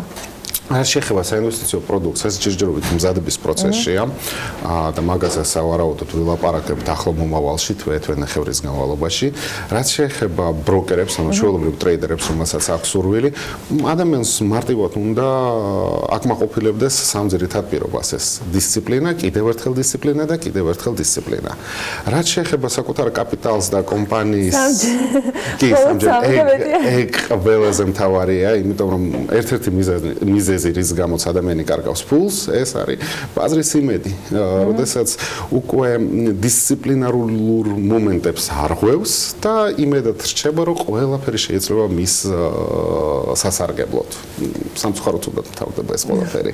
ხო, მაგრამ ერთი არის რომ ბროკერობა უნდა ადამიანს, მაგრამ მეორე მხრივ შეუძლიათ მოგმართონ თქვენ და რაღაცა თანხა განდოთ იმისათვის, რომ თქვენ განკარგოთ და შესაბამისად ამით მიიღოს, ხო, რაღაც შემოსავალი თუ ასეთი სისტემა. არა, ასეთი მომსახურება ჯერ ჩვენ არა გვაქვს, ანუ ზოგადად ჩვენ გვაქვს ჩვენი პორტფელი გარკვეული საკმაოდ დიდი, რომელსაც მართავთ პირველ რიგში ალგორითმულად და მეორე მხრივ პროპის, ანუ ამ დასაქმებული შესაძლებელი არის ბირჟაზე ალგორითმით მუშაობა რეალურად, ანუ რამდენად არსებობს ალგორითმი, რომელიც უტყუარი იქნება. ერთადერთი გზა თუ გინდა მიაღწიო წარმატება, აუცილებლად ალგორითმულად უნდა იმუშაო, იმიტომ რომ წესები არის რაღაც კონკრეტული სტატისტიკის, ძველი სტატისტიკის მაჩვენებელი, ხო? ანუ ამ წესებით თუ განახორციელებთ ყველა ტრანზაქციას, სტატისტიკით და ალბათობით ბევრად უფრო დიდი შანსია, რომ საშუალო მაგალითად თვის განმავლობაში, ნახევარი წლის განმავლობაში, დღის განმავლობაში, რა თქმა უნდა, დაარქივებ მოგებას. ნამდვილად საინტერესო პროფესია არის და ჩემ პატივისცემა ყველა ადამიანს, ვისაც ამ ხელა ინფორმაციის დამუშავება შეუძლია, მით უმეტეს კონკრეტულ სტატისტიკაზე მუშაობა. შესაბამისად, ვინ არიან ის ადამიანები, როგორი განათლების ადამიანი უნდა იყოს? თქვენ კი სამი ძირითადი, თქვათ, ფაქტორი დაგვისახელეთ, მაგრამ ვის შეიძლება გახდეს, რომ სანამ კონკურსზე ვისაუბრებთ და იმ ადამიანებზე, ვინც ერთის მხრივ უკვე წარმოჩინდნენ და ახალი შესაძლებლობა ეძლებათ სხვებსაც, ხო? ანუ ვინ შეიძლება გახდეს ბროკერი? რა განათლების მატარებელი შეიძლება იქონოს, შეიძლება იყოს ეს ადამიანი, თქვათ, რამდენად საჭიროა რამე კონკრეტული ენის ცოდნა და ასე შემდეგ. ანუ რა ტიპის თანამშრომლებთან შეიძლება გქონდეთ თქვენ მომავალში ურთიერთობა? მაგ თემაზე უფრო დეტალურად შავა მოგიყვება, მაგრამ მე გეტყვით ცოტა მოკლედ. ყველაზე საინტერესოა, ანუ საინტერესო ფაქტი არის ის, როდესაც ადამიანს სურს ფინანსურ ბაზრებზე გადასვლა, მას არ სჭირდება ზოგადად კონკრეტული ფინანსური ან სხვადასხვა ტიპის განათლება გარდა, მაგალითად, ანუ ანალიტიკა იყოფა ორ ნაწილად. პირველი ნაწილი არის ტექნიკური ანალიზი, მეორე ფუნდამენტალური. ფუნდამენტალურზე რა თქმა უნდა იქ უკვე ეკონომიური ან ფინანსური განათლება არის საჭირო იმისათვის, რომ კონკრეტულად და სწორად მესიჯები, ანუ ნიუსის სახით, რომელიც გვხვდება როგორც სუბიექტური, ასევე ობიექტური, ადამიანს შეძლობს მაგისი რეალური სურათის წაკითხვა, ხოლო ჩვეულებრივი ტრეიდერის მხრიდან, რომელიც მუშაობს როგორც დღის შიგნით, ანუ day ტრეიდერის ან ტექნიკური ტრეიდერის, როგორც ჩვენ ვეძახით, კონკრეტული განათლება აბსოლუტურად არ არის საჭირო. ჩვენ გვქონდა საკმაოდ საინტერესო წარმატების кейსები, მაგალითად იმ ხალხის, რომელიც ადრე იყო მაგალითად კომპიუტერული, არააზარტული, არამედ 3D სხვადასხვა სწრაფი თამაშებით დაკავებული, იმიტომ რომ ანუ აქვთ საკმაოდ კარგად განვითარებული თვალი, ხედვა, რეაქცია. არის საკმაოდ საინტერესო წარმატების кейსები, როდესაც მათემატიკოსები მიაღწიეს რაღაც კონკრეტულ წარმატებას, მაგრამ კონკრეტულად სეგმენტის ან განათლების აღნიშვნა მე გამოყოფა ან ნებისმიერ ადამიანს შეუძლია რეალურად დასაქმდეს, იყოს წარმატებული და ამ სფეროში გზა გაიგოს. ველში ამის შესაძლებლობა ნამდვილად არის. რაც შეეხება კონკურსს და იმ ადამიანებს, ვინც ამ შესაძლებლობას გამოიყენებენ. მოდით პირველი შემთხვევის პრაქტიკაზე ვისაუბროთ, ჯერ როგორ ჩაიარა ამ კონკურსმა, რა კრიტერიუმებით როგორ შეაფასეთ რის მიხედვით და რამდენად გამართლა მოლოდინი, რომელიც თქვენ გქონდათ ამ ყველაფრის მიმართ. მართალი რო გითხრათ, ახლა კონკურსის დაწყება ეს სპონტანური გადაწყვეტილება იყო მიღებული, ბატონ დიმიტრის ახასიათებს ესეთი სწრაფი გადაწყვეტილებების მიღება უსაბედი, თუმცა ვამაყობთ იმითი, რომ ეს იყო პრეცედენტი, პირველი პრეცედენტი საქართველოში, სადაც ესე ფართომასშტაბიანი კონკურსი გამართეთ დემო ანგარიშებზე და მიზანი იყო რა, პირველ რიგში ჩვენი თვალით დაგვენახა თუ რა სიტუაცია, რა სურათი იქნებოდა უშუალოდ ტრეიდერების კუთხით, ანუ ვინ მიიღებდა, რამდენი ადამიანი მიიღებდა მონაწილეობას, როგორი კულტურა არის საერთოდ ჩამოყალიბებული ტრეიდერებში, როგორ ვაჭრობენ ადამიანები, ის ადამიანები, ვინც ამ საქმით არიან დაინტერესებულები. და სხვათა შორის შედეგები იმაზე უფრო უკეთესი აღმოჩნდა, ვიდრე ველოდებოდით, 300-ზე მეტმა ტრეიდერმა მიიღო მონაწილეობა და შესაბამისად ერთადერთი ეს იყო ძალიან მოკლე პერიოდზე გათვლილი, აი ახლანდელი კონკურსი ერთთვიანი იქნება, მაშინ ორკვირიანი იყო და შესაბამისად ორ კვირაში უნდა მოესწროთ შედეგების დადება. და პირველი რასაც ვითვალისწინებდი და რაც ჩვენთვის მნიშვნელოვანი იყო, ეს იყო არა ის თუ რა შედეგს დადებდა ტრეიდერი, არამედ მთავარი ამოცანა იყო დაგვენახა რამდენად სწორად დგავს ნაბიჯებს, რამდენად სწორ ტრეიდებს აკეთებს, რამდენად სწორად ვაჭრობს ადამიანი. და სწორედ ეს იყო ის კრიტერიუმები, რომელსაც ჩვენ მივაქციეთ მაშინ ყურადღება, ეხლაც ვაქციეთ ყურადღებას ამას და შესაბამისად მიუხედავად იმისა, რომ გარკვეულმა ნაწილმა ძალიან კარგად, ასე ვთქვათ, გამოამჟღავნა თავისი თავი და ჩვენი შეთავაზება იყო სხვათა შორის დასაქმების თემაც. მაგრამ სამწუხაროდ აღმოჩნდა, რომ მათ ჰქონდათ უკვე სამსახური და შესაბამისად რეგიონალური ხო, რამდენიმე ადამიანი რეგიონიდანაც იყო, აი სიუჟეტში გამოჩნდა კიდევაც გოგონა, რომელიც საკმაოდ წარმატებული էր, დღესაც ვაჭრობს. შესაბამისად ის მენეჯერი არის ერთ-ერთ დარგში ბიზნესში და ვარი გითხრა. მაგრამ ერთი პლუსი ის არის, რომ დღეს ჩვენთან ვინც არიან დასაქმებულები, სწორედ ის კონკურსში მონაწილე ადამიანები არიან და დღეს ვამაყობთ იმითი, რომ აი ამით მაინც ასე ვთქვათ საინტერესო იქნებოდა დაძაბულო საერთო სურათის დანახვა, რისი შესაძლებლობაც თქვენ გქონდათ, როგორც აღნიშნეთ. ახალ კონკურსს რაც შეეხება, როგორ შეიძლება მაშინ მონაწილეობისათვის ჩაერთონ ადამიანები, რომლებიც დაინტერესებული არიან, რომ უბრალოდ გამოაჩინონ თავი, თუნდაც რაღაცა დამატებით პრაქტიკა გაიარონ, რაღაცა ბოლოს არჩეულებრივი პრიზები იყო ამ კონკურსის შედეგად. როდიდან იქნება რეგისტრაცია, ვის აქვს მასში მონაწილეობის უფლება და ეს ერთი თვე რა პერიოდს მოიცავს? როდი დაიწყო და როდის ვთავრდება? პირველი კონკურსში მონაწილეობა შეუძლია ნებისმიერს თავარი არის სრულწლოვანი იყოს. ესეთი კრიტერიუმი, რომ უშუალოდ რაღაცა ფინანსური განათლება ქონდეს ან გამოცდილება, ხომ არ იყოფა რაღაცა გამოცდილი ტრეიდერების და და რაღაც. ფაქტობრივად ფინანსურ რისკს არ წევს ადამიანი, შესაბამისად ნებისმიერ შეუძლია მიიღოს გამოცადოს თავის თავი. თუნდაც დამწყებს და თუნდაც უკვე პროფესიონალს. ისინი არანაირ თანხას არ დებენ ამ კონკურსში მონაწილეობისთვის, ეს სრულად უფასო არის. რეგისტრაცია უკვე დაწყებული არის ჩვენს ვებგვერდზე არსებობს წესები, რომელსაც უნდა გაეცნონ, დათანხმდნენ ამ წესებს და 1 აპრილიდან აპრილის ბოლომდე ჩატარდება ეს კონკურსი. ანუ აპრილის ბოლოს ველოდებით კიდევ რამდენიმე ძალიან საინტერესო ადამიანის გამოჩენას. კი ბატონო, ველოდებით. კიდევ რას ველოდებით უახლოეს მომავალში, როგორ იგეგმებთ თქვენ ახსენეთ ინვესტორებთან ურთიერთობის სქემაზე ჩვენ გვექნება უახლოეს პერიოდში სიახლეები, მაგრამ წინასწარ რა შეგვიძლია ვთქვათ ველსის გეგმებთან დაკავშირებით, რას გეგმავთ? იმიტომ რომ 2018 წლის აპრილიდან იყო ეს რეგულაციები, ხო, პრინციპში თითქმის 1 წელი არის, რაც რეგულაციები ამოქმედა, არ არის ბევრი დრო. შემდეგი განვითარების ეტაპი რა იქნება ველსისთვის? ჩვენ მხრიდან, ახლო მომავალში ჩვენ ვნერგავთ უკვე უშუალოდ საფონდო ბაზრის ვაჭრობის ხელმისაწვდომ ინსტრუმენტებს და ამ წვდომის დანერგვისთანავე, რა თქმა უნდა, ამოქმედდება ჩვენი საინვესტიციო პროდუქტი. ჩვენ დროებით შევზღუდეთ, კი, ჩვენი კომპანია უკვე წლებია მუშაობს უშუალოდ აქტივების მართვით, მაგრამ რადგანაც Forex-ის, ხო, უშუალოდ სავალუტო ბაზრის უარყოფითი ნაწილი, სადაც თვითონ კომპანია შეიძლება გახდეს კონტრაჰენტი და ბევრი იურიდიული კითხვების გამო დროებით შევაჩერეთ, მაგრამ საფონდო ბაზრის წვდომისთანავე, რა თქმა უნდა, ჩვენ ამ სერვისსაც შემოვთავაზებთ და ახლო დღეებში ჩვენ წარვადგენთ პირველად საქართველოში ყველაზე თანამედროვე სავაჭრო პლატფორმას, რომლის მეშვეობით ნებისმიერ მსურველს შეიძლება მიიღოს წვდომა როგორც საფონდო, აგრეთვე ფიუჩერსების და სავალუტო ბაზარზე ერთი ტერმინალის მეშვეობით. ეს იქნება ველსის ახალი პლატფორმა? კი. ძალიან საინტერესო ბავია. იმედი მაქვს რომ გაგვიზიარებთ ამ სიახლეებსაც და რა თქმა უნდა ჩვენი საქმიანი მაყურებლისთვის საინტერესო იქნება. რა თქმა უნდა. დიდი მადლობა იმისთვის რომ ვიყავით ჩვენთან ერთად. მასპინძლობთ დიმიტრი სუკიასოვს, საბროკერო და აქტივების მმართველ კომპანია ველსის დირექტორს და შალვა გორდეზიანს, ამავე კომპანიის საბროკერო და აქტივების მმართველი კომპანია ველსის მარკეტინგის დირექტორს. მადლობა მათ იმისათვის რომ ასე საინტერესო სიახლეები გაგვაცნეს. ახლა მცირე სარეკლამო პაუზა გულდება და ბიზნეს სიახლეებით დავბრუნდებით პირდაპირ ეთერში.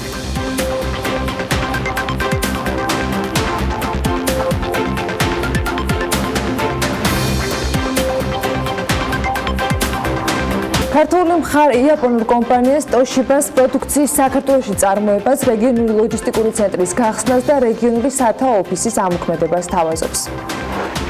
ნესკრაჰესის მშენებლობაზე 1000-ზე მეტი ადამიანი დასაქმდება. კომპანია ადგილობრივების გადამზადების ინტენსიურ კურსებს იწყებს. პარტნიორებთან ერთად ამ დღეს კორეული ჰი-ვოთერი ააშენებს. 1 აპრილიდან შესაძლოა პოლიეთილენის საწარმოები დაიხუროს და ეს ნამდვილად არ არის ხუმრობა. დეტალები სულ მალე საინფორმაციო გოლაში. 1 აპრილს შესაძლოა სამყარო ხუმრობად მოგეჩვენოთ, მაგრამ ამიტომ მარტიდან ვიწყებთ თქვენთვის მოყოლას, რომ 1 აპრილიდან შესაძლოა პოლიეთილენის საწარმოები დაიხუროს. BMT-თან ამასთან დაკავშირებით კომპანია გივიკი პლასტის დამფუძნებელმა და გენერალურმა დირექტორმა გელა გელაშვილმა ისაუბრა. ის ამბობს, რომ 2018 წლის 1 ოქტომბრიდან ამოქმედებული რეგულაციის დაკმაყოფილება საქართველოს ბაზარზე მოქმედმა პოლიეთილენის წარმოებელმა კომპანიებმა მოახერხეს, თუმცა რეგულაციამ, რომელიც ნებისმიერი სისქის პოლიეთილენის პარკების წარმოების იმპორტს და რეალიზაციას კრძალავს, გულისხმობს იმას, რომ ძალაში უკვე მიმდინარე წლის აპრილიდან შევიდეს და შესაძლოა პოლიეთილენის წარმოებელი კომპანიები საერთოდ წარმოების შეჩერებამდე მიიყვანოს. საქართველოს აეროპორტების გაერთიანებამ 2017 წელს აეროპორტებისაგან 41,925,351 ლარის შემოსავალი მიიღო. 2017 წლის შესაბამისობის აუდიტის ანგარიში წაიკითხავთ ამ ინფორმაციას, რომელიც სახელმწიფო აუდიტის სამსახურმა ჩაატარა. ანგარიში აღნიშნულია, რომ საქართველოს აეროპორტების გაერთიანების შემოსავლების ძირითადი წყარო საავიაციო შემოსავლებია, რომელსაც მგზავრთა და საჰაერო ხომალდის საავიაციო უსაფრთხოების გაწეული მომსახურებით გამოიმუშავებს. აგრეთვე შეპს ტაურბან საქართველოსთან და შეპს ბათუმის აეროპორტთან გაფორმებული ხელშეკრულების საფუძველზე მიღებული შემოსავლები შედის ამ თანხაში. საქართველოს აეროპორტების გაერთიანების მიერ 2017 წელს მიღებული შემოსავლები აეროპორტების მიხედვით ასე ნაწილდება. თბილისის საერთაშორისო აეროპორტი 22,994,966 ლარი. ქუთაისის საერთაშორისო აეროპორტი 4,515,459 ლარი. ბათუმის საერთაშორისო აეროპორტი 4,346,611 ლარი და მესტიის ადგილობრივი აეროპორტი 52,920 ლარი. კიდევ უფრო მცირეა ამბროლაურის ადგილობრივი აეროპორტიდან მიღებული შემოსავლები და ის 15,405 ლარში ადგენს.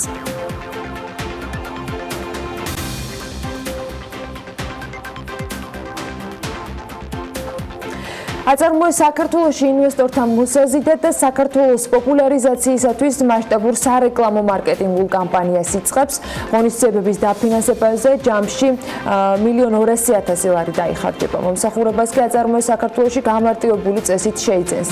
სააგენტო გეგმავს ბლუმბერგთან თანამშრომლობით განათავსოს საქართველოს სარეკლამო კომპანია საერთაშორისო ტელევიზიების პლატფორმებზე. საქართველოს საინვესტიციო პოტენციალისა და ბიზნეს შესაძლებლობების სარეკლამო კამპანია მედია მიქსი მოიცავს სატელევიზიო, ინტერნეტ და ციფრულ რეკლამას ბლუმბერგის მედია პლატფორმებზე და ასევე პოტენციური ინვესტორებისა და მაღალი რანგის სამთავრობო დელეგაციის მონაწილეობით საერთაშორისო ღონისძიებების გამართვას ლონდონში. კომპანია ბლუმბერგის ევროპის სათაო ოფისში ამ ღონისძიებისას მოხდება ასევე საქართველოში არსებული პრიორიტეტული საინვესტიციო სექტორის სახელმწიფო შეთავაზებების და ინვესტიციების წახალისების პროგრამების პოპულარიზაცია საერთაშორისო ბიზნეს წრეებში. აქტივობა აპრილიდან უნდა დაიწყოს და მთელი წელი გაგრძელდება. საქართველოს საგარეო ვალის პორტფელში ევროს წილი იზრდება. ფინანსთა სამინისტროს მონაცემებით 2018 წელს ხელმოწერილი საგარეო სესხების 100% უკვე ევროშია დენომინირებული. ევროს წილის ზრდა კი საშუალო და გრძელვადიან პერიოდში ვალის პორტფელში სავალუტო რისკების შემცირებას ემსახურება. სამინისტროს მომზადებულ ვალის მართვის სამწლიან სტრატეგიაში ნათქვამია, რომ ევროს წილის ზრდას რამდენიმე ფაქტორის გამო ენიჭება უპირატესობა. მათ შორის საქართველოს ეკონომიკური ურთიერთობა სულ უფრო იზრდება ევროზონასთან რაც იმას ნიშნავს, რომ სესხი ევროში ბუნებრივად უფრო დაზღვეულია სავალუტო რისკისგან. ასევე საქართველოს სავაჭრო პარტნიორების ურთიერთობა ევროპასთან არის საკმაოდ მაღალი, რაც იმას ნიშნავს, რომ ევროპის ეკონომიკური ციკლი არაპირდაპირ გზითაც არის საქართველოსთან ეკონომიკასთან დაკავშირებული. და მესამე, ევროსა და დოლარის ლართან ნომინალური გაცვლითი კურსის მერყეობის ერთმანეთთან შედარებისას ჩანს, რომ ევრო დოლართან შედარებით უფრო სტაბილურია. 2018 წლის ბოლოს არსებული მონაცემებით საგარეო ვალის პორტფელში მთავრობა ვალის 15% დენომინირებულია SDR-ში და 34 დოლარში, 27% კი ევროში, დანარჩენი 4 სხვა ვალუტაში. პარტნიორი ქვეყნების ვალუტებიდან 2018 წელს ლარი მხოლოდ თურქულ ლირასთან არის გამყარებული. 5 წლიან პერიოდში კი ყველაზე მყარი ლარი გრივნასთან მიმართებით იყო. 2015 წლის თებერვალში, როცა უკრაინული ვალუტა ყველასთან მიმართებით დაეცა, მათ შორის იყო ვარდნა 300%-იანი ლართან მიმართებითაც. 2019 წლიდან რეგიონის სავალუტო ბაზარზე სტაბილურობა, ყება არც ერთ ვალუტას არ აღენიშნება. ლარი გაუფასურებულია დოლართან, ევროსთან, გრივნასთან, ლირასთან და მანეთთან მიმართებით.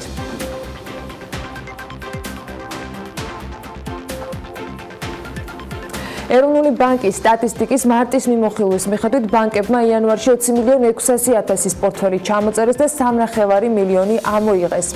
საუბარი არის ქართულ საფინანსებით ამოღებულ ნაპატიებს ესხებზე, წინასა ანგარიშო თვეში უკვე ასახული იყო და სხვა დანარჩენებზე.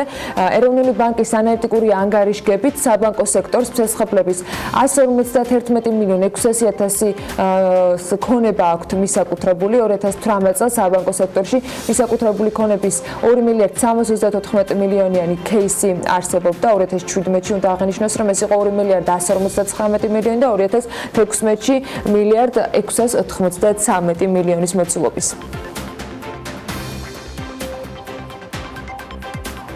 კრიპტოვალუტების მფლობელთა უმრავლესობა 70%, იშვიათად ან საერთოდ არ იყენებს მას გადახდებისათვის. ასეთია ინფორმაცია. 43%-მა კი წლის განმავლობაში ოპერაცია მხოლოდ რამდენჯერმე სცადა. 27% მსგავსი ტრანზაქცია არ განუხორციელებია.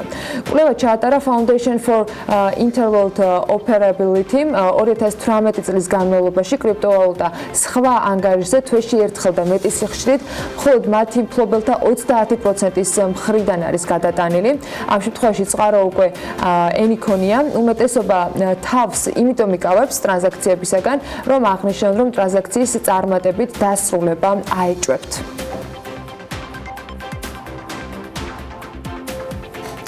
ანაკლის ღრმა წყლოვან პორტთან მისასვლელი საავტომობილო გზის და რკინიგზის საპროექტო დოკუმენტაციის მომზადება 4 კომპანიას სურს, მათგან ერთი ქართული კომპანიისგან შემდგარი ამხანაგობა. ასევე წინადადებები წარმოადგინეს ესპანურმა, ხორვატიულმა და ავსტრიულმა კომპანიებმა. პროცედურის პირველ ეტაპზე შეფასდება ტექნიკური წინადადებები, რომლის წონაც განისაზღვრება 80%-ით, ხოლო მეორე ეტაპზე შეფასდება ფინანსური წინადადებები, რომლის წონაც 20%-იანია. შეზღუდვის სავარაუდო ღირებულება კი 9.71972 ლარია. კომპანიასთან, რომელიც კონკურსში საუკეთესო წინადადებას წარმოადგენს, საავტომობილო გზების დეპარტამენტი ხელშეკრულების გაფორმებას მარტის ბოლომდე გეგმავს. 2018 წელს პორტთან მისასვლელი საავტომობილო გზის რკინიგზის და შესაბამისი ინფრასტრუქტურის მშენებლობისათვის დეტალური საპროექტო დოკუმენტაციის მოსამზადებლად 3 ტენდერი გამოცხადდა, თუმცა ყველა მათგანი სხვადასხვა მიზეზით უშედეგოდ დასრულდა და გამარჯვებული ვერ გამოვლინდა. ტენდერების ჩაშლის მიზეზების ანალიზის შედეგად და კვალიფიციური კონტრაქტორის შერჩევის მიზნით კი რეგიონული განვითარებისა და ინფრასტრუქტურის სამინისტროს საავტომობილო გზების დეპარტამენტი საპროექტო მომსახურების მიმწოდებელს განსხვავებული წესით შეარჩევს.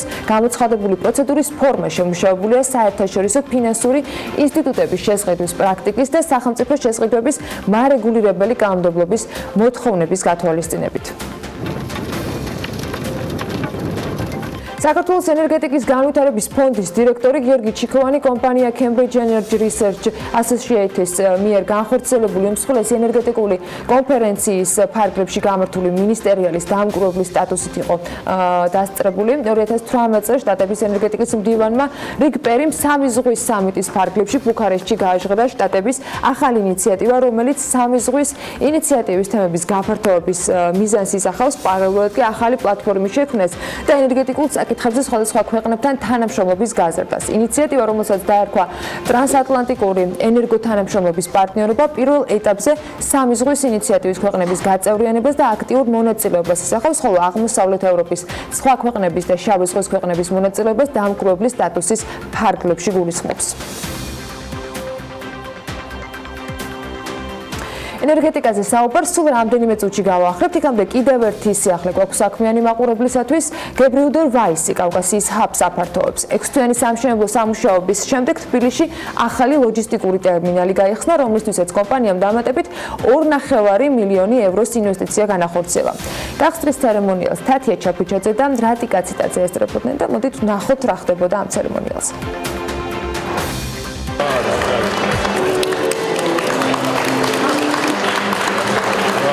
ექვსთვიანი სამშენებლო სამუშაოების შემდეგ თბილისში გებრიუდერ ვაისის ახალი ლოჯისტიკური ტერმინალი ოფიციალურად გაიხსნა.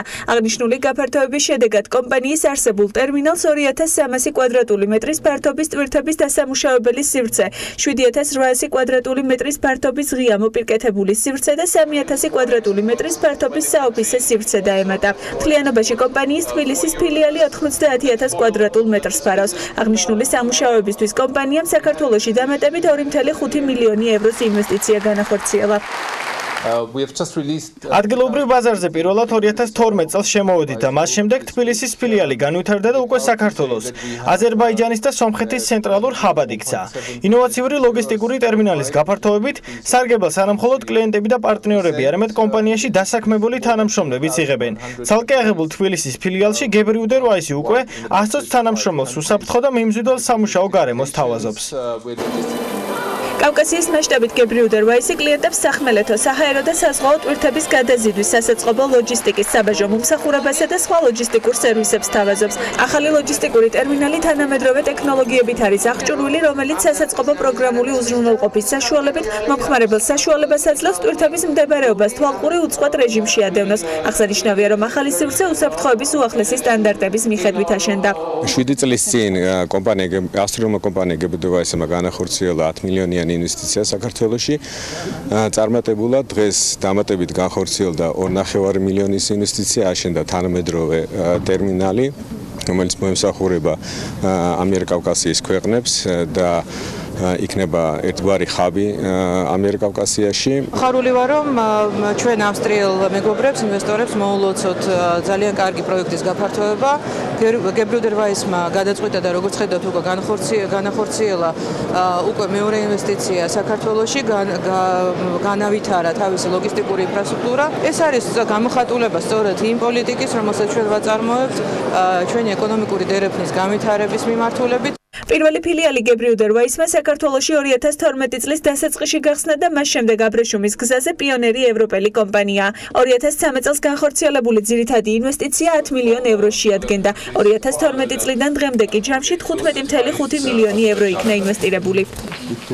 გებრიუდერ ვაისი კავკასიის რეგიონში საქმიანობის განვითარებას განაგრძობს. ამ პერიოდში კი საქართველო მნიშვნელოვან როლს თამაშობს. ის ჩვენთვის სტრატეგიული ბაზარია. მოხარულები ვართ, რომ საქართველოში თანასწორუფლებიანობით ვსარგებლობთ და იმედი გვაქვს, რომ თავისუფალი ბიზნეს გარემო მომავალშიც იქნება შენარჩუნებული. 2012 წლიდან დღემდე გებრიუდერ ვაისმა 530.000 ტონა საქონლის ტრანსპორტირება განახორციელა. პროდუქცია ძირითადად სამომხმარებლო საქონელს, ხელსაწყოებს, ავტომობილო ნაწილებს, სასოფლო-სამეურნეო პროდუქციას და საკვე პროდუქციას მოიცავს. 7100 მეტი თანამშრომლით საწარმოს კუთვნილებაში არსებული 150 ობიექტითა და 1.67 მილიარდი ევროს ოდენობის წლიური ბრუნვით გებრიუდერ ვაისი ერთ-ერთი ლიდერია ევროპის წამყვან სატრანსპორტო და ლოჯისტიკის კომპანიებს შორის.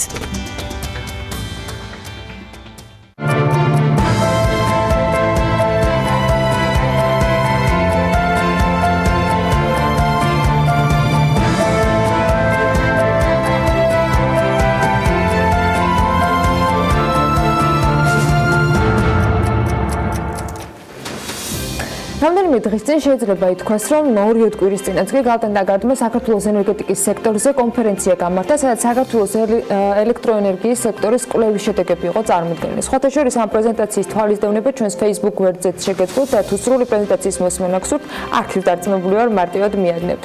იქამდე სტუდიაში მარიამ ჩახოშვილი გალტენდაგარდის ანალიტიკოსი შემოგვიერთდა, რომელიც ამ კვლევიდან მთავარ გზავნილებს შედარებით მოკლედ მიმოიხილავს ჩვენი საქმიანი მაყურებლებისთვის. მარიამ, მადლობა იმის, რომ ხართ დილიდან ჩვენთან ერთად ტრადიციულად. წარმატებულ პრეზენტაციას გილოცავ პირველ რიგში და მოდი დავიწყოთ მომავლით, იმიტომ ძალიან ბევრი მიმართულება იყო ამ თქვენს კვლევაში, სადაც აღნიშნული არის, რომ სწრაფი ტემპებით იზრდება ელექტროენერგიის მოხმარება 2030 წლისათვის კი მის გაორმაგებას ვარაუდობთ.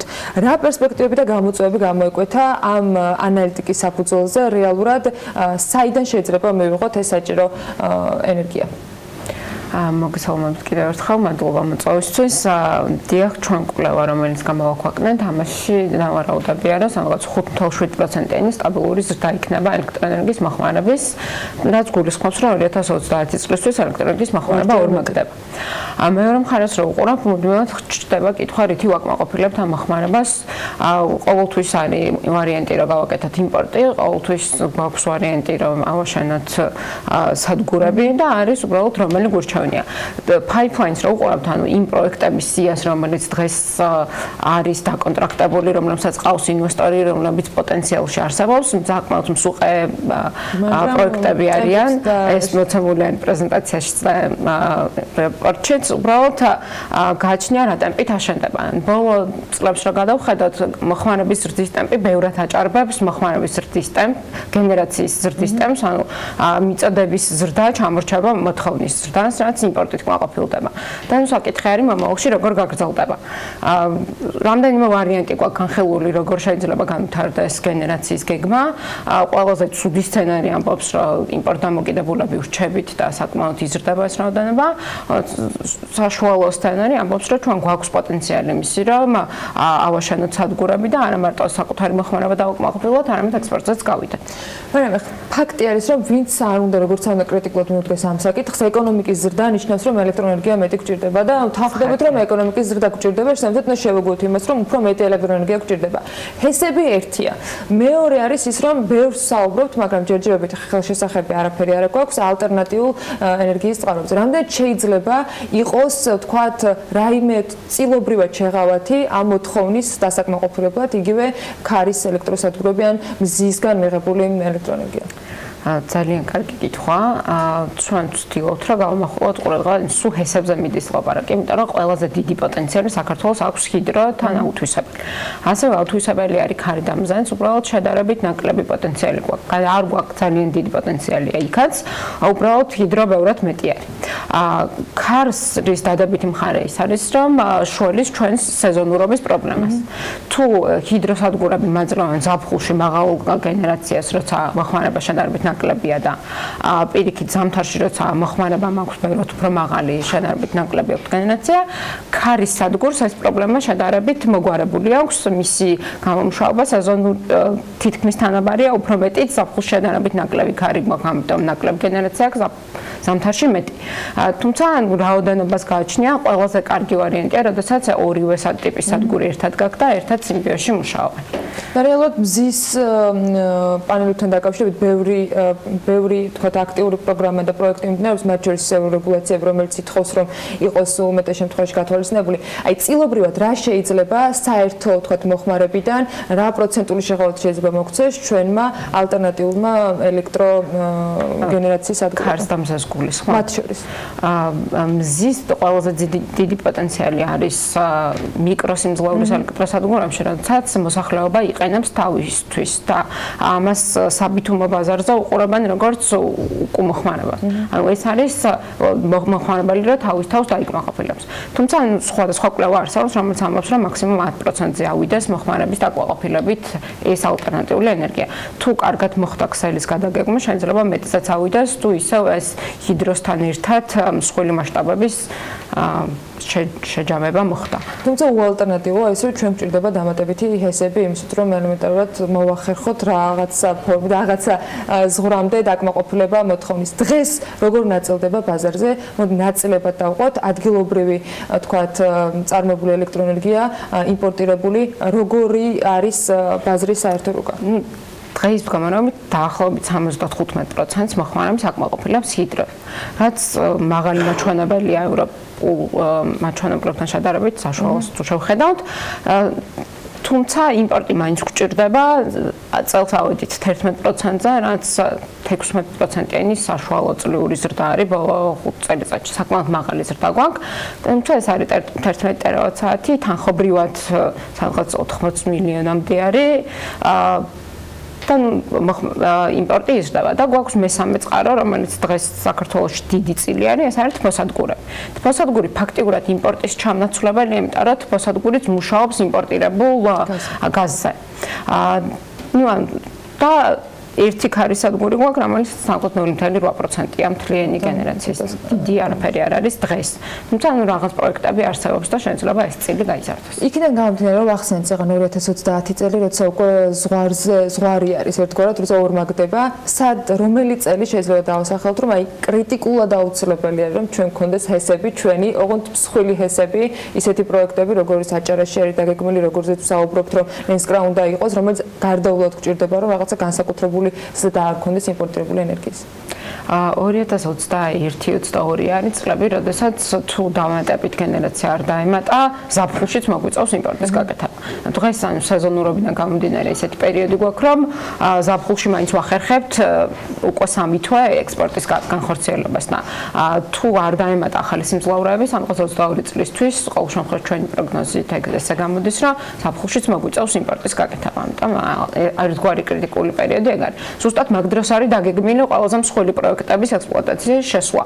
ერთი საკითხი არის, რომ შეიძლება რაღაცები დაგვიანდეს, რაღაცები სხვანაირად გაკეთდეს, ბაზრის რეფორმა იგეგმება და ამან რაღაც კუთხით დაგვიანა პროექტების განხორციელება. ზოგი მაგალითად ელოდება, რომ ჩამოყალიბდეს ეს საკანონმდებლო ჩარჩო და მერე მიიღოს გადაწყვეტილება მშენებლობის ეტაპზე გადასვლის. ეს ყველაფერი თუ დროულად გადაიდგა და რაც ითქვა, რომ აშენდება დროულად აშენდა, ხო, კაი, მაშინ არ დავდგებით ამ დეფიციტის წინაშე. თუ არა და თუ იქნა დაგვიანებები, მაშინ გვექნება ისევ იმპორტი გასაზრდელი. დღეს რა ხდება ბაზარზე ფასების მხრივ? ჩვენ ვყიდულობ თურქეთისგანაც, გვაქვს სხვა წყაროებიც, რომელი მიმართულებით 80 მილიონი ახსენეთ ზუსტად დავიმახსოვრე, ხო? 78 მილიონი. როგორი არის ფასები და რა ხდება ბაზარზე? ფასების კუთხით ძალიან საინტერესო მდგომარეობა გვაქვს და ცოტა მომავალსაც შევეხებით თუ შეიძლება ჩვენი რეპორტიდან გამომდინარე ცოტა მომავლის პროგნოზს ვცდილობთ. მართალია საკანონმდებლო ცვლილებები დიდ გავლენას ახდენს იმაზე, რა ფასი იქნება მომავალში, მაგრამ ჩვენ ყოველ შემთხვევაში ვცდილობთ, რომ სხვადასხვა სცენარი გავთვალოთ და წარმოდგენა გქონდეს, საით შეიძლება წავიდეს ფასები. დღეს საქართველოში ფასები გვაქვს თითქმის სტაბილური ბოლო 5 წლის განმავლობაში. სადღაც 5 ცენტამდე არის ფასი, 4.8, 4.9 ფარგლებში და თურქეთი ყოველთვის აქამდე განიხილებოდა როგორც საექსპორტო ბაზარი, ამას ჩვენ არაერთხელ გვილაპარაკია, იმიტომ რომ 5 წლის წინ იქ იყო 8-9 ცენტი ფასი და იმათი ფასი ჩამოვიდა იქამდე, რომ დღეს თითქმის თანაბარ დონეზე არის საქართველოს საბითუმო ფასი და თურქეთის ფასი, თუმცა თურქეთის ბაზარი ჩვენთვის კვლავ რჩება მნიშვნელოვან ბაზრად. ერთი, იმიტომ რომ თურქეთი საექსპორტო ბაზარი არის, მეორე, იმიტომ რომ 2018-ში პირველად გაკეთდა იმპორტი და შეიძლება საიმპორტო ბაზრათაც განვიხილოთ. და მომავალში იგეგმება, რომ საქართველო გადავიდეს დღითადრე ვაჭრობაზე, ანუ ესეთი უფრო თავისუფალი ბაზარი გაკეთდეს და თუ დღითადრე ბაზარი გაკეთდა, თურქეთი, რომელსაც აგრეთვე აქვს დღითადრე ბაზარი, განიხილება ჩვენს სტრატეგიულ პარტნიორად, სადაც შეიძლება ვაჭრობა მოხდეს ყოველდღიურ დონეზე. ამიტომ თურქეთის ფასი მნიშვნელოვან გავლენას მოახდენს მომავალშიც საქართველოს ფასსაც. რეპორტში, რომელიც თქვენ აღნიშნეთ და ჩვენ გვაქვს გამოშვებული, გვაქვს თურქეთის ფასის პროგნოზი დადებული, სხვადასხვა სცენარის მიხედვით, პესიმისტური, ოპტიმისტური და ასე შემდეგ. და იქ ვცდილობთ რაღაც მომავალი 5-10 ცოტა შორეულია, მაგრამ ვცდილობთ, რომ პროგნოზი დავდოთ, საით წავა ფასის დინამიკა. მოლოდინი გვაქვს, რომ ოდნავ მაღლა ფასი, ცალკე იმათი ფასებიც მიმული არის მსოფლიო ფასებთან, მაგრამ გარკვეულწილად პროგნოზს ვაკეთებთ და საქართველოს მდგომარეობას რაც შეეხება ჩვენი ფასი დიდწილად დამოკიდებულია იმპორტზე, დიდწილად დამოკიდებულია იმ სადგურებზე, რომლებიც შენდება, PPA-ს აძლევენ ახალ სადგურებს, ყოველ შემთხვევაში აქამდე აძლევდნენ და მომავალში ჰესები, რომლებიც შევა ექსპლუატაციაში, მათაც ექნება PPA-ს ფასი.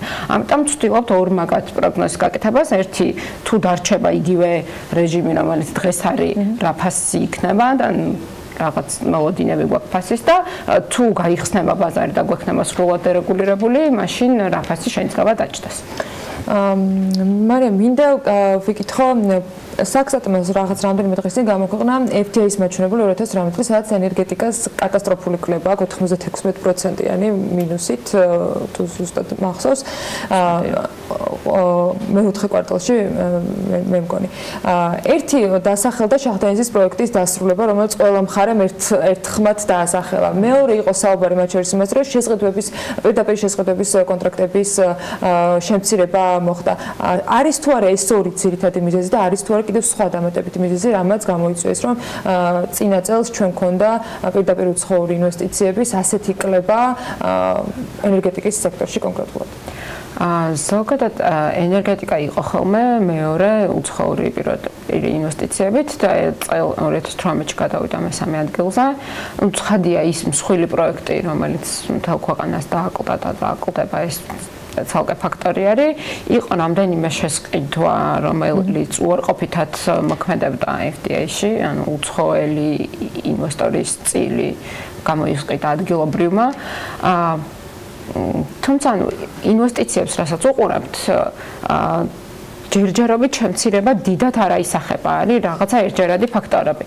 თუმცა რაც აღვნიშნე, რომ მნიშვნელოვანი არის, რომ საკანონმდებლო ცვლილებები დროულად ჩამოყალიბდეს, ეს ერთგვარად არის მე ვიცი ინვესტორები, რომლებსაც დროებით შეჩერებული აქვს გადაწყვეტილების მიღება. ამან შეიძლება მომავალ წლებზე ეფექტი იქონიოს. თუმცა კატასტროფული მდგომარეობა ჯერჯერობით არ გვაქვს. ამჯერად მაინც მეც მგონია, რომ ერთჯერადი ფაქტორები იყო 2018-ში და მომავალში ვნახოთ როგორ წავა. ყოველ შემთხვევაში დიდი პროექტები ჯერ კიდევ დაგეგმილია. ნენსკრას პროექტს თქვენს ახსენებთ და ის კიდევ შემოიტანს უცხოური ინვესტიციებს და ნამდვილად პროექტი არის, რომელიც ჯერ კიდევ მოლოდინის ენერგეტიკაც პირველი იქნება რეგიონის სკვერის ეთერში, როდესაც იქნება რომ ხელშეკრულება არ არის გაფორმებული, ინვესტიციები შეჩერდა და მელოდება კონკრეტული მხარე იმისათვის, რომ რაღაცა გააგრძელოს მუშაობა. ეს ერთ-ერთი მაგალითთაგანია, რომელზეც ვამბობ, რომ რაღაც გადაწყვეტილებების მიღებას ცოტათი აგვიანებენ გარემოდან გამომდინარე. რა რისკებია დღეს ბაზარზე იმისათვის, რომ ჩვენ ბევრი პრობლემა, ბევრი გამოწვევა და ბევრი პროგნოზი მოვიცავით და ვისაც სურვილი აქვს, რომ ამ ანალიტიკას სრულად გაეცნოს დეტალურად, შეუძლოთ გალდან დაკარდის ვებგვერდზე მიაკითხონ და ნამდვილად ძალიან ბევრ საინტერესოს ამოიკითხავთ, მაგრამ მინდა შეჯამებისას ვთქვათ, რა რისკებს ვხედავთ. ეს არის ისეთი გაწელილი პროექტების რისკი, მათ შორის რომელზეც ახლა ბოლოს საუბრობდით, თუ გვაქვს კიდევ სხვა რაიმე ფორმით ბაზარზე გამოწვევები. ну ეს არის რისკი. გამოწვევას რაც შეეხება, ყველაზე მთავარი გამოწვევა დღეს დარგს აქვს ის, რომ ენერგეტიკული გაერთიანების ხელმოწერით ჩვენ ავიღეთ ვალდებულება, როგორც ქვეყანამ, რომ მივიღოთ საკანონმდებლო ცვლილებები. ეს საკანონმდებლო ცვლილებები 2019-ში კანონების დონეზე მაინც უნდა გაიწეროს. მერე ამას უნდა მოყვეს საკანონმდებლო აქტები. რეალურად დღეს ზუსტად ცნობილი არ არის, როგორ იქნება სათამაშო ბაზარი 5 წლის შემდეგ. დაახლოებით ახლა ჩვენ რეპორტში ვცდილობთ იმ პრინციპების ჩამოთვლას, რომელიც არის ენერგოგაერთიანებით გათვალისწინებული. იქნება ეს დღითადრე ვაჭრობის პრინციპი, თავისუფალი ბაზრის პრინციპი, უბალანსობის პრინციპი. ამაზე ჩვენ რეპორტში ვსაუბრობთ, თუმცა მთავარი რაც ინვესტორს აინტერესებს დღეს რომ მიიღოს გადაწყვეტილება არის, როგორ იქნება ფასის მიღების პრინციპი 5 წლის შემდეგ. იმიტომ რომ ეს ინვესტიციები ხანგრძლივი არიან. დღეს რა ჰესის მშენებლობა დაიწყო, თუ პატარა ჰესი არ არის, 3-4 წელიწადი ჭირდება იმის დამთავრებას. ქარის სადგურსაც ჭირდება ის, რომ რაღაცა 1-2 წელი შეისწავლონ მდგომარეობა, მე კი მარტივად შენდება, მაგრამ იქაც ანუ რეალურად გამოკლევის პერიოდი საკმაოდ დიდი არის.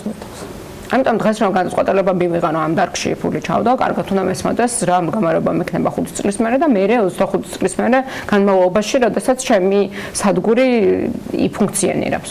ამიტომ ყველაზე დიდი გამოწვევა დღეს არის, რომ ცხადად გააგებინოს მთავრობამ ინვესტორებს რა გარემო შეიძლება იყოს. ჩვენ ვცდილობთ რომ დავეხმაროთ, იმიტომ რომ გარკვეულწილად რა მოლოდინები გვაქვს ბაზარზე ამას ავხწერთ ჩვენს რეპორტაჟში, თუმცა კითხვები არის, რომელსაც პასუხი უნდა გაეცას. რა ნაწილი იქნება დარეგულირებული, როდის იქნება დარეგულირებული, ვის ექნება PPA-ის უფლება, ვის ექნება რაღაცა სატარიფო შეღავათები და ასე შემდეგ. ფაქტია, ჩვენთვის საკმარისი არ იქნებოდა, გვჭირდება მასშტაბური პროექტები. ყველაფერი საჭირო არის. მასშტაბური ლიმიტირებული რაოდენობის არის, ისინი აუცილებელია, მაგრამ პატარებსაც უარს ვერ ეტყვი, იმიტომ რომ ისინი ამოწურვადი არის და დანარჩენი მერე. წარმატებები. კიდევ ერთხელ ჩვენს მაყურებლებს ვეთქვი, რომ ყველა დეტალური ინფორმაცია ამ კვლევასთან ჩაშლასთან დაკავშირებით შეგიძლიათ რომ გალტენტა კარტის ვებგვერდზე ნახოთ. ჩემ და მარიამის საუბარსკი სულ რამდენიმე წუთში უკვე BMG-ის ვებგვერდზე ნახავთ. მარიამ ჩახვაშვილი გალტენტა კარტის ანალიტიკოსი იყო საქმიანი სტუმარი. ფოტოშორის გალტენტა კარტს ცოტა ხანში კიდევ დაუბრუნდებით, თუმცა იქამდე კიდევ ერთი თემა საქართველოს ფოსტამ გასული წელი შეაჯამა და თანამშრომლებს ანგარიშიც ჩააბარა. რამდენად მნიშვნელოვანი და წარმატებული იყო 2018 ფოსტისთვის, რომელი რეფორმები გაატარეს, რა სიახლეები დაინერგა და როგორია სამომავლო გეგმები, რამ განაპირობა კომპანიის ზრდა, როგორც კორპორატიული, ასევე სოციალური გაყიდვების მიმართულებით და რა გამოწვევების წინაშე დგას ის დღეს. ამ კითხვებზე პასუხი და წლიური ანგარიშის შეჯამება კი მარიამ ადამიანმა ერთ სიუჟეტში მოაქცია და მოდით ნახოთ.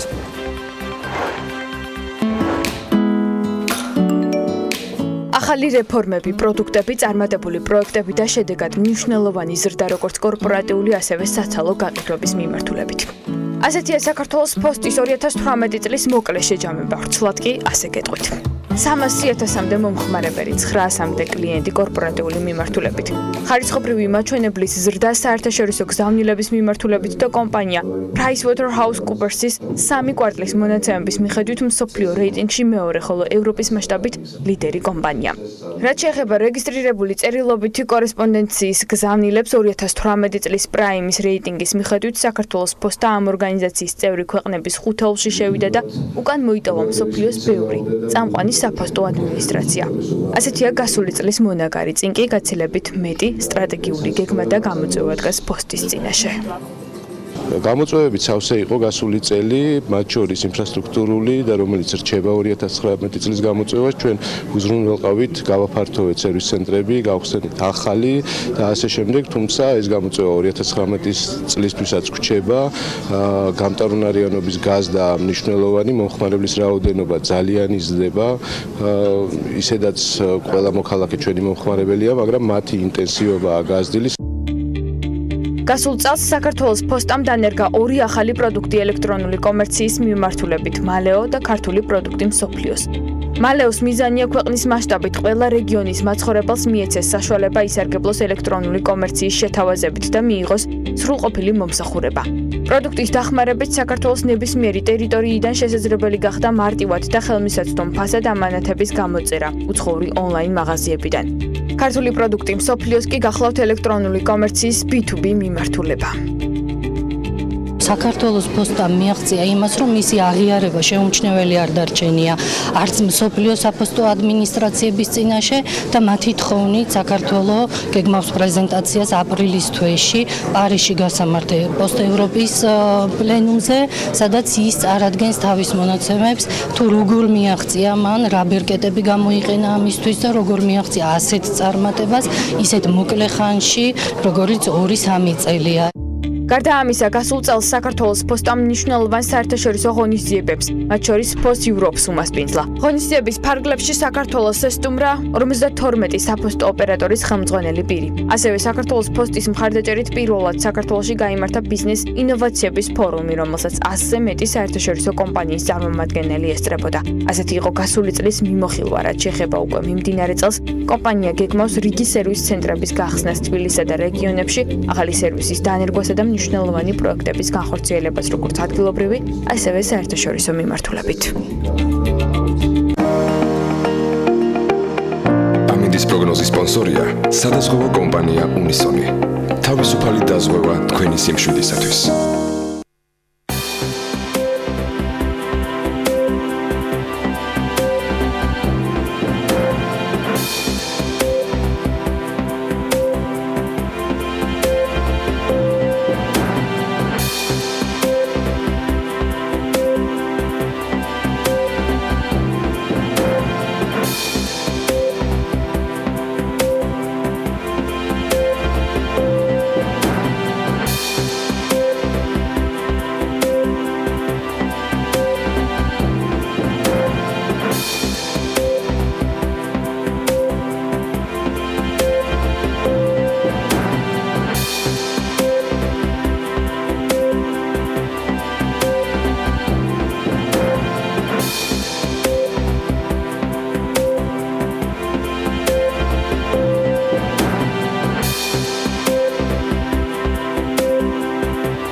სადაზღვევო კომპანია უნისონი.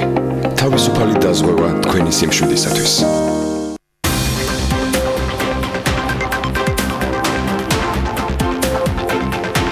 რეკლამის შემდეგ ბექაბაციკაძესთან ერთად დავბრუნდით საქმიანი დილის ეთერში და დაპირებულს ვასრულებთ. გასული კვირის მიწურულს კიდევ ერთი კარგი ამბით შევავსეთ BMG-ს მკითხველებისათვის სიახლეები.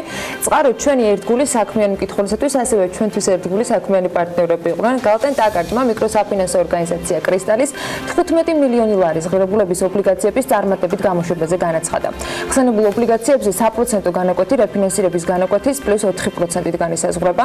საბროკერო მიმართულებაში წარმატებული გალტენ ტაკარტი განაცხადა არასდროს უჩივის და ამჯერად უკვე მეორე ემისიით არასაბანკო საფინანსო სექტორის წარმომადგენლებთან ფიჩის შეფასებით ყველაზე მაღალ რეიტინგული კომპანიის აქციები განათავისეს. რაზეა გათვლილი კრისტალის კორპორაციული ობლიგაციები და რას ნიშნავს კომპანიის ეს განაცხადი, ცოტა უფრო მეტი სტუმრებისაგან უნდა შევიტყოთ. ოთარ შარიქაძე, გალტენ ტაკარტის მმართველი დირექტორი და არჩილ ბაკურაძე კრისტალის დამფუძნებელი შემოგვიერთდნენ. მოგესალმებით, მადლობთ რომ ხართ მუშაობთ საქმიანი ჩვენთან ერთად. მოდი დავიწყოთ თავად ამ ემისიით და უფრო მეტი დეტალით მეორედ ხდება განთავსება, არჩ თქვენგან დავიწყებ. რას ნიშნავს მეორე განაცხადი ემისიაზე და რა ვადაზე არის გათვლილი ეს აქციები?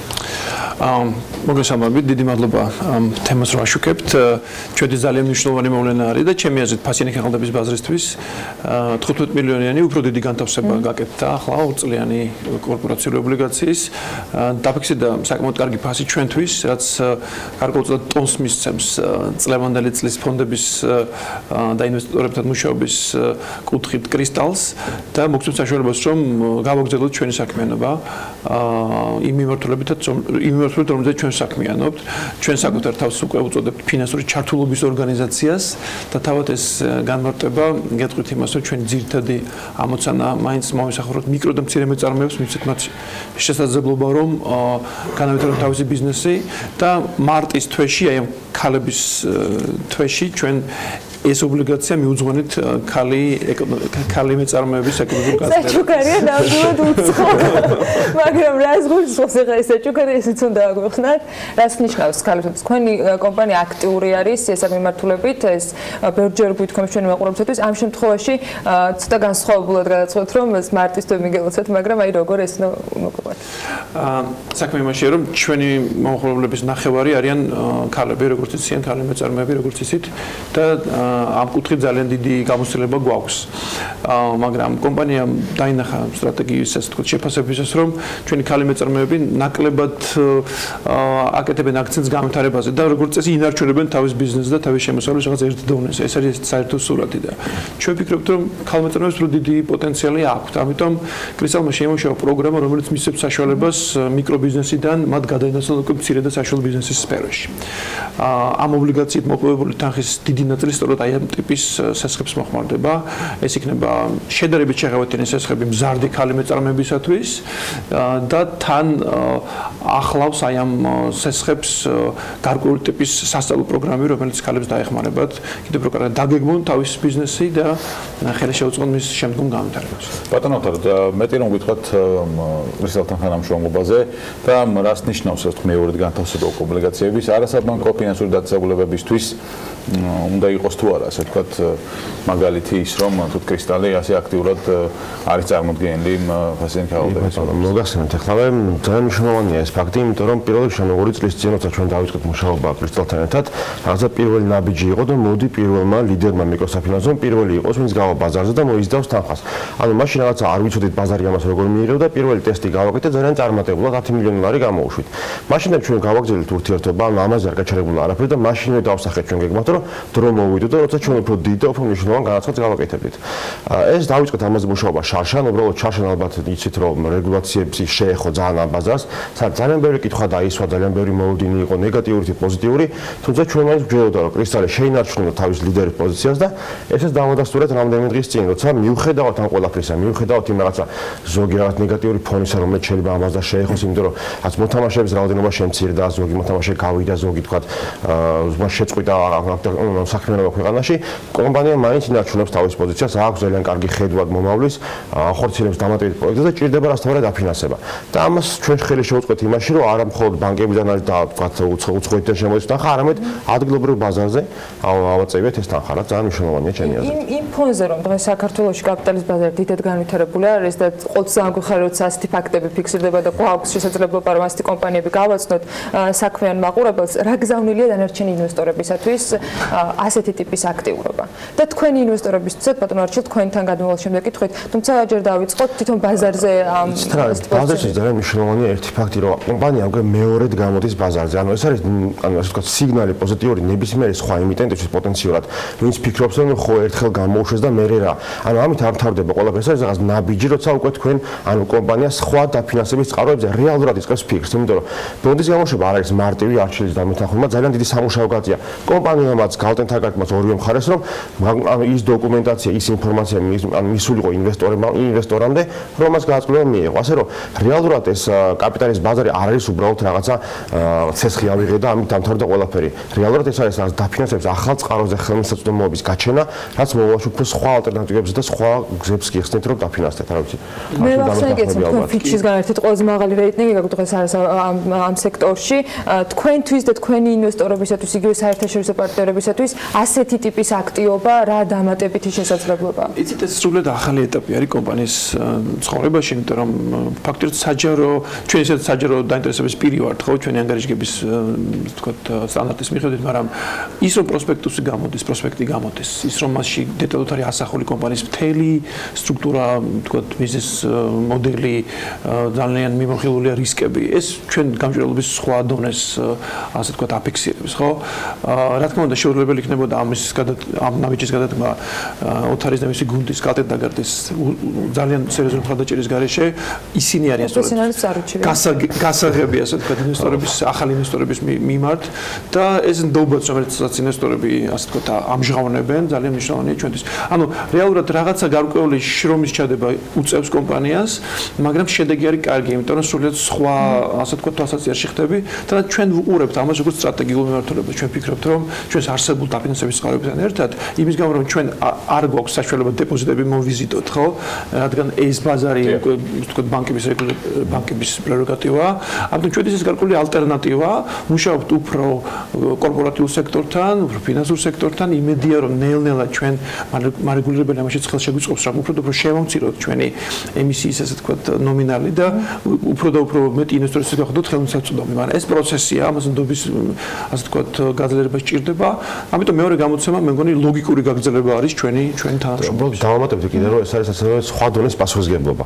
ანუ არის თორე კომპანიას აქვს ვთქვათ სესხი აღებული ბანკიდან თუ რამოდენიმე კერძო ინვესტორისგან, ამ შემთხვევაში კომპანია არის საჯარო, ეს ფასიანი ხალხი არის საჯარო, ხვალ შეიძლება ეს ფასიანი ხალხი გადაიყიდოს ნებისმიერ ინვესტორს და უბრალოდ კომპანია თავის თავზე იღებს ვალდებულებას ამ ინვესტორების მიმართ. ანუ ბაზრის მიმართ ვალდებულებას იღებს, რაც უკვე რაღაც პასუხისგებლობის სხვა დონეზე აყავს კომპანია ჩემი აზრით, რაც ძალიან მნიშვნელოვანია იგივე კორპორატიული მართლობისთვის. თანაც ინვესტორები არ არიან მხოლოდ ადგილობრივი და მით უმეტეს ჩვენი კაპიტალის ბაზრიდან გამომდინარე არის სიახლეები, რომ უცხოელებს შეუძლიათ რომ გამარტივდა იქ პროცედურები და შესაბამისად მარტივად ასე ვთქვათ ივაჭრონ ქართულ საბანო ბიუჯეტზე და ცხადი ესეც ძალიან მნიშვნელოვანია. ძალიან მნიშვნელოვანი ზოგადად კაპიტალის ბაზრის განვითარება შეჯამებამდე სანამ ბატონო თქვენგან მინდა ვიკითხო მე მგონი არ შევცდებით თუ ვიტყვი ასეთი ფაქტების არსებობა კაპიტალის ბაზარს თავისთავად აცოცხლებს, თავისთავად მნიშვნელოვანი, მაგრამ კიდევ რა გვჭირდება იმისათვის, რომ მათ შორის კრისტალის მსგავსად სხვებიც იყვნენ დაინტერესებული ასეთი ფორმით, აქტიურობით და კაპიტალის ბაზარი კიდევ უფრო აქტიური და ძლიერი იყო საქართველოში. ეცტრა ჩვენ უკვე დიდი ხანია ვიძახით, რომ რეალურად ბაზარს საქმეა სტრატეგია. ეს არის ხო თქვა და კერძო სექტორის მიერ შესაქმნელი დოკუმენტი, ან მთავრობის მიერ შესაქმნელი დოკუმენტი, და საჭიროა რომ ორივე მხარე დავждდეთ და თქვა რომ დღეს ვართ აქ, შევაჯამოთ თქვა რომ რაც აკეთდა ძალიან კარგია, მაგრამ უნდა ვთქვათ, რომ სად მივდივართ 3-5 წლის წრეში. იმიტომ რომ ეს ბიზნესი არ არის თქვა დღევანდელობით შემოფარგლული, ჩვენ უკვე არ შევთავაზებთ საუბრობთ ხვალ დღეზე. ანუ როცა განთავსება გავაკეთეთ წინა კვირას, მაშინ დავილაპარაკეთ მე დარჩება, რომ აბა შემდეგი ნაბიჯები რა იქნება? ეს იქნება ბონდები თუ ნებისმიერ სხვა ტიპის ინსტრუმენტი. ასე რომ ეს არის რაღაც გრძელვადაში უნდა დავინახოთ ეს პერსპექტივა და არა დღევანდელი რაც გვაქვს კაპიტალის ბაზარი.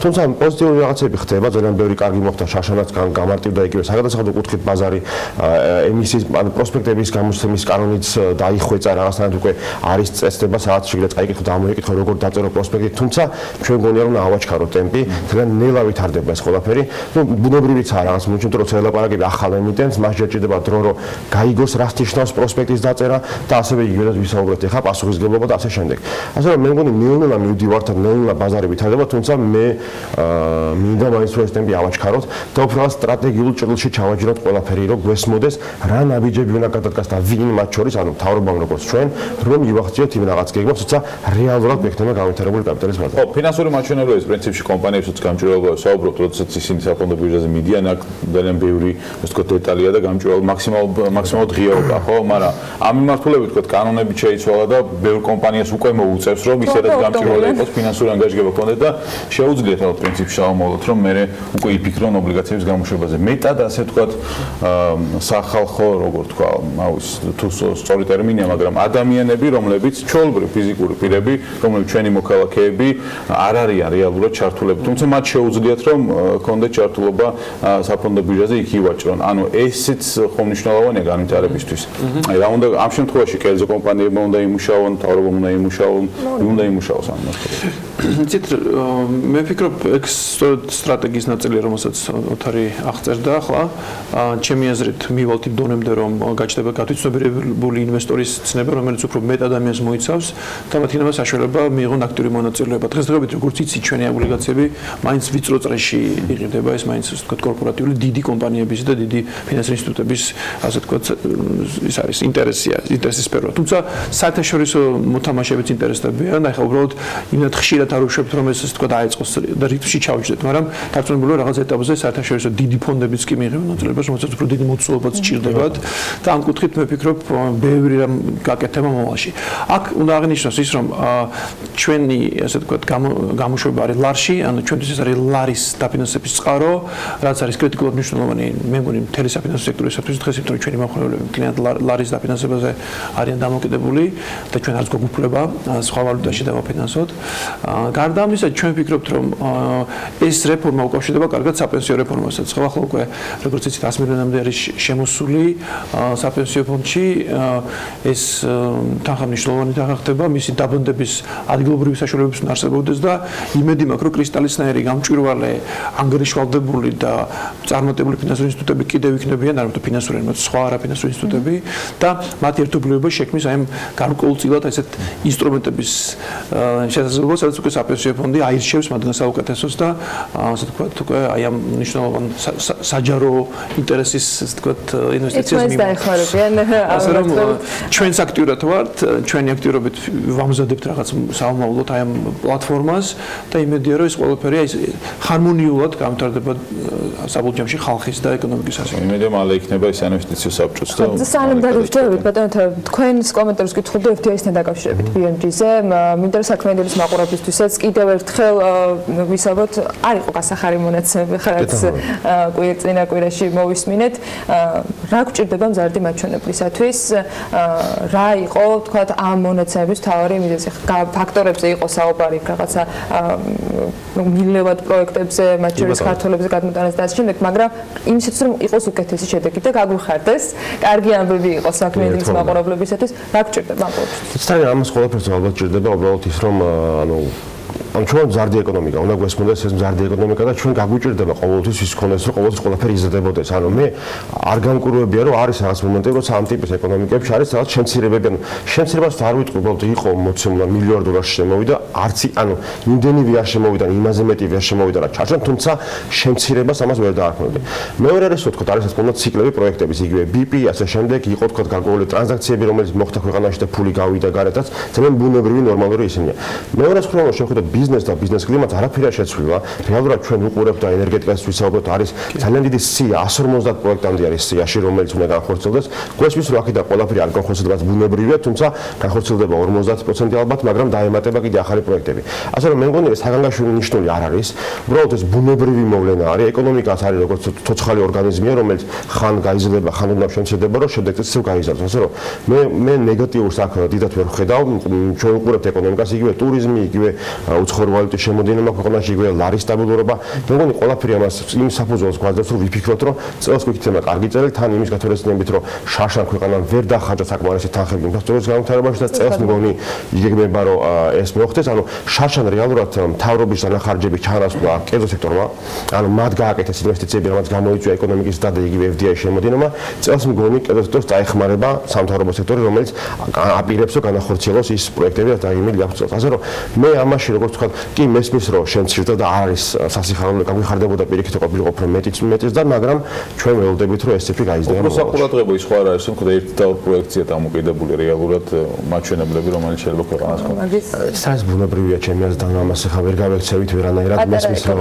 თუმცა უნდა ითქვას, რომ მაგალითად არ ვიცი მარიამი, რომელიც ჩემამდე იყო აკულევაში, ჩანს, რომ ენერგეტიკის მოხმარება ყველაზე მეტად იზრდება მცირე და საშუალო კომპანიებზე, რაც ძალიან კარგი მანიშნებელია, ანუ აქ აქტივობა ძალიან ისეთია, იზრდება, მზარდია, ასე რომ მე მგონი, რომ ნელ-ნელა ეკონომიკა გასწორდება ისე, რომ მარტო ერთ და ორ დიდ პროექტზე არ ვიყოთ ჩამოკიდებული. წარმატებას გისურვებთ, იმედია რომ ეს ყველაფერი ისე მოხდება, რომ მე ვისაუბრებთ რომ როგორც ფაქტებზე. კიდევ ერთხელ შევახსენებ ჩვენს მაყურებელს, რომ კრისტალის მხრიდან 15 მილიონი ლარის ღირებულების ობლიგაციების გამოშვება მოხდა 4%-იანი 4%-ში, რა თქმა უნდა, ამას დამატებული რეფინანსირების განაკვეთია 2 წლიან ობლიგაციებზე საუბარი. წარმატებას უსურვებ, თქმა უნდა, კრისტალსაც, ყველა იმ ადამიანს, ვინც დაინტერესებულია ამ ობლიგაციებით, შეუძლია, რა თქმა უნდა, უკვე ხელმისაწვდომობა არსებობს ამ თემასთან დაკავშირებით და გალტენ ტაგარტს, რომელიც ასეთ კარგ ამბებს გვაწვდის ხოლმე, ოთარ შარიკაძეს, გალტენ ტაგარტის მმართველ დირექტორს და არჩილ ბაკურაძეს, კრისტალის დამფუძნებელს მასპინძლობთ საქმიანი დილის ეთერში. წინ სარეკლამო პაუზა გველოდება და რამდენიმე წუთში დაგიბრუნდებით.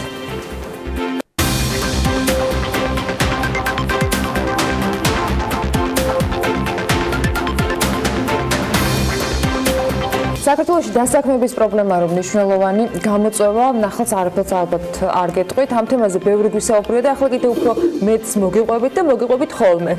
BMG და HR Hub-ი ერთობლივ რუბრიკას ვიწყებთ. რატომ იქნება ჩვენი ერთობლივი ეთერები საინტერესო და ინფორმაციებს უნდა ელოდოთ საქმიან ეთერში, ამაზე ჩვენი პარტნიორები უფრო მეტ საინტერესოს გვეტყვიან. ანი ნავდარაშვილი, HR Hub-ის დამფუძნებელი და ანი გზირიშვილი, HR Hub-ის დამფუძნებელი არიან ჩვენთან სტუმრად. დილომშვიდობის მოგესალმებით, რომ ვართ ჩვენს გადაცემაში. სამიანი ყავს ეთერში. კი, სამიანი. სურვილის ჩაფიქრე. პირველ რიგში გითხრათ რუბრიკასთან დაკავშირებით რა იქნება მთავარი, ასე ვთქვათ, ამ რუბრიკაში საკითხები, რომელსაც საქმიანი დილის მაყურებელი ყოველდღე არა, მაგრამ კვირაში რამდენჯერ? ორ კვირაში ერთხელ. ორ კვირაში ერთხელ ნახავს. HR Hub-ში იქიდან გამომდინარე, რომ ეს არის HR მენეჯერების უმსხვილესი ჰაბი საქართველოში, ყველა ინფორმაცია ჩვენთან იყრის თავს და ჩვენ ვიფიქრეთ და გვჯერა, რომ ვითარდება ის სფერო, რომელშიც ბევრს საუბრობენ, უზიარებენ გამოცდილებას და ამიტომ წამოვიდა იდეა, რომ HR Hub-ის შექმნის შემდეგ, რომელიც მთავარი ანალიტიკური, საინფორმაციო ანალიტიკური HR ჟურნალია ჩვენს სფეროში, გადავწყვეტეთ, რომ უფრო მეტად გავუზიაროთ საზოგადოებას ადამიანური რესურსების მართვასთან დაკავშირებული თემები და უკვე HR Hub-ი მედია მიმართულებით გააქტიურდება და HR Hub-ის რუბრიკა ექნება TV პირველის დილის გადაცემაში. დღეს გავხსნათ ეს ერთგვარი რჩევები და ეს პლატფორმა, თუმცა იქამდე მინდა ვისაუბრო მიზანი რა არის, თქვენთვის რატომ არის საინტერესო ამ ფორმით აქტიურობა, იმიტომ რომ დარწმუნებული ვარ, რომ მათ ვისაც სამსახური აქვს საძიებელი, ისინი თავად პოულობენ შესაძლებლობებს, ყოველ შემთხვევაში იმედი მაქვს, რომ დასაქმდნენ. თქვენი აქტიურობის მიზეზი და მიზანი რა არის და შედეგი რა გინდათ რომ მიიღოთ? ჩვენი მიზანი არის ის, რომ თქვენთანაც, იმიტომ თანამშრომლობთ, გვინდა რომ უფრო მეტ ადამიანს მივაწოდოთ ხმა. საქართველოში დღეს არის ასეთი პრობლემა, რომ ერთი მხრივ ძალიან ბევრი ადამიანი ეძებს სამსახურს და მეორე მხრივ ძალიან ბევრი ვაკანსია, სადღაც გვაქვს საკმაოდ დიდი აცდენა თუ ჩავარდნა, არ ვიცი რაც შეგვიძლია დავარქვათ ამას. ჩვენ გვინდა რომ გავააქტიუროთ და პოპულარიზაცია გავუწიოთ ისეთ პროფესიებს, რომლებზეც ძალიან დიდი მოთხოვნა დამსაქმებლების მხრიდან, თუმცა სამწუხაროდ არაპოპულარულია და იგივე აბიტურიენტები არ აკეთებენ არჩევანს იმ ფაკულტეტებზე, რომელზეც ისწავლება ეს მიმართულებები. სწორედ ეს არის ჩვენი მიზანი, რომ გავააქტიუროთ და საკმაოდ მინდა ხაზი გავუსვა, რომ საკმაოდ მაღალანაზღაურებად ვაკანსიებზეა საუბარი იგივე ტექნიკური მიმართულებით, ინჟინერიის და მსგავსი სფეროების მიმართულებით. ჩვენ ბალანსი მოთხოვნების წოდებაზე ამხრივ ნამდვილად დაცული არის. სამწუხაროდ ზუსტი სტატისტიკა ან რაღაცა კვლევა იმასთან დაკავშირებით, რა პროფესიის რამდენი ადამიანი ყავს და რაზე არის მოთხოვნა კონკრეტულად მე არ აქვს ხელთ, მაგრამ დარწმუნებულია, რომ იმ მონაცემებით, რაც თქვენ გაქვთ, რასაც ფლობთ, აი ყველაზე მეტად რომელი სფეროები არის აქტიური, ერთის მხრივ დასაქმების მსურველები და მეორის მხრივ ბაზარი, რომელიც ითხოვს. ჩვენ ბევრჯერ გვისაუბრია მათ შორის პროფესიულ გადამზადებაზე, რომელიც შესაძლებლობას იძლევა, რომ ადამიანისათვის რეალურად სამსახური დაიწყო, მაგრამ არის პროფესიები, რომელსაც ჭირდება უმაღლესი განათლება და ეს კიდევ ცოტა უფრო ართულებს იმას, რომ ბაზარი იღებდეს სასურველ კადრს. თქვენ ხელთ არსებულ საკმაოდ დიდ ბაზას ფლობთ. ამ მხრივ დღეს რა ხდება ბაზარზე? აი ზუსტად წინა კვირას გამოვითხოვეთ ეს სტატისტიკა ერთ-ერთი დასაქმების ვებგვერდიდან და ყველაზე მოთხოვნადი ვაკანსიები არის გაყიდვების მიმართულებით. ძირითადად აი კონსულტანტები, გაყიდვების მენეჯერები, ასევე სადაზღვევო სექტორიც აქტუალურია, თუმცა აი ნაკლებად აქტუალურია იგივე მაგალითად ინჟინერის და ტექნიკური მიმართულებით, თუმცა რაც კი არის ამ მიმართულებით ვაკანსიები ვერ პოულობენ და მაგალითად ხშირ შემთხვევაში დიდ პროექტებზე უწევთ რომ ჩამოიყვანონ უცხოეთიდან ბევრად მეტი გადაუხადონ, ვიდრე შეიძლება საქართველოში ქართული ადამიანის დასაქმების კუთხით გადაუხადო და თან საქართველოში უწყობ ხელს დასაქმებას. ამ მიმართულებით საკმაოდ დიდი პრობლემაა.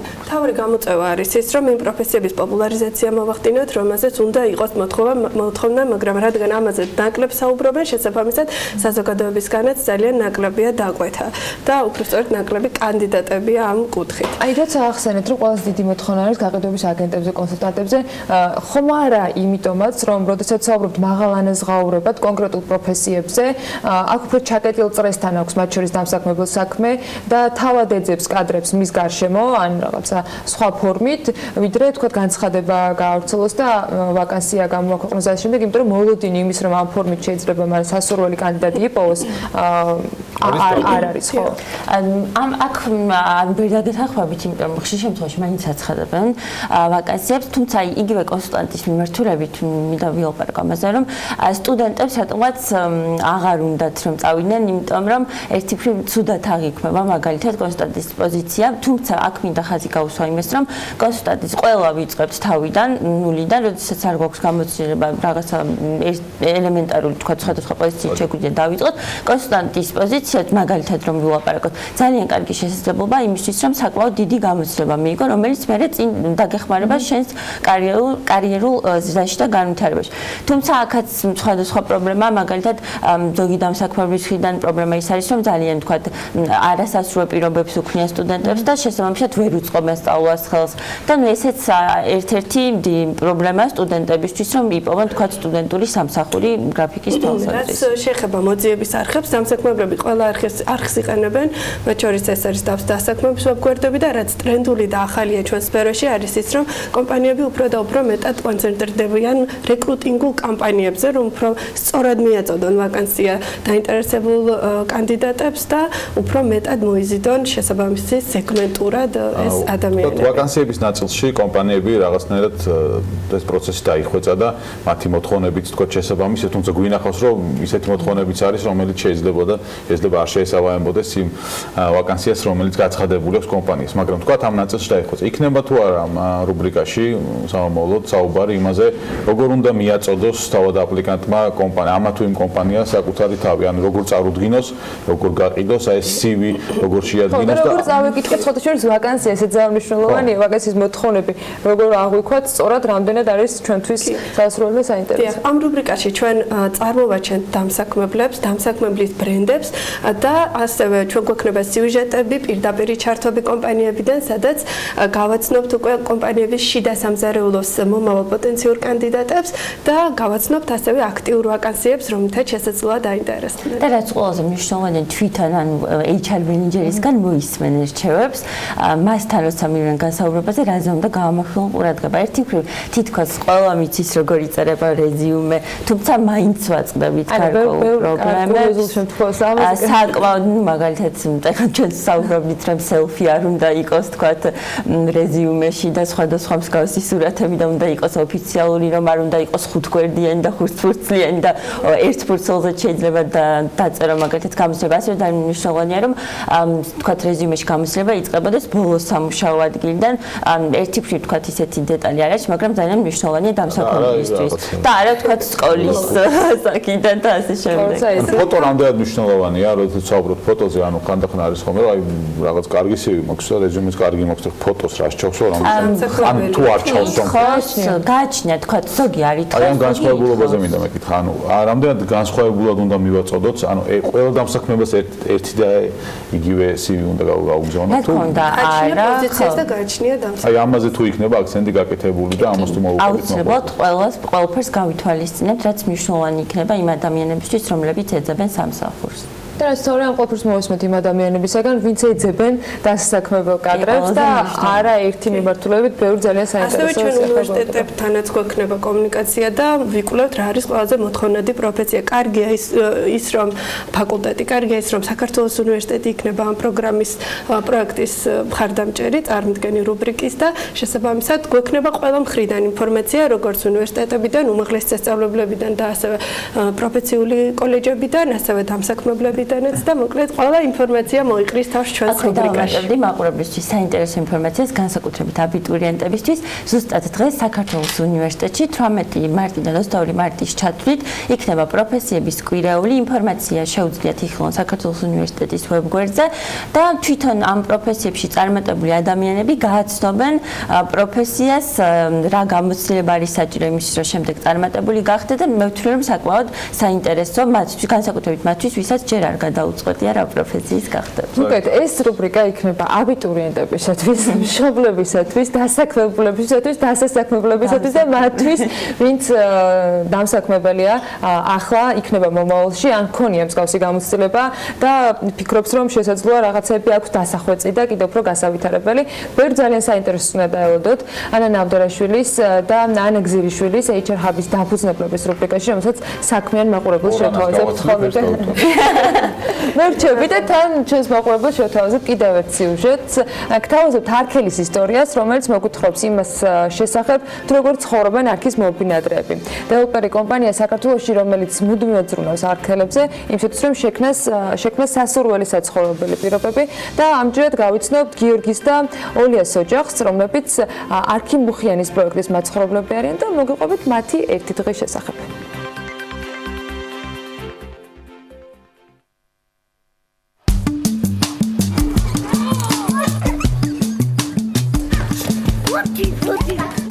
პეტრეიბერის 16 ეს არქი დიგომის საცხოვრებელი კომპლექსის ის მისამართია, სადაც კიდევ ერთი არქელი ბინადრობს. ახლა ჩვენ მას პირადად გავიცნობთ და თქვენს გაგაცნობთ ამ ადამიანის ისტორიას.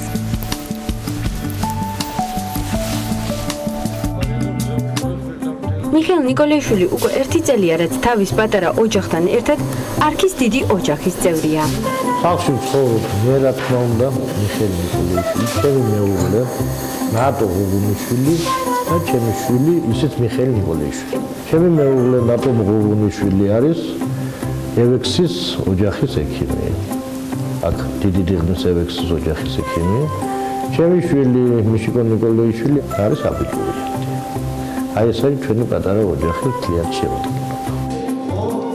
მიხეილ ნიკოლაიშვილი პროფესიით მათემატიკოსია.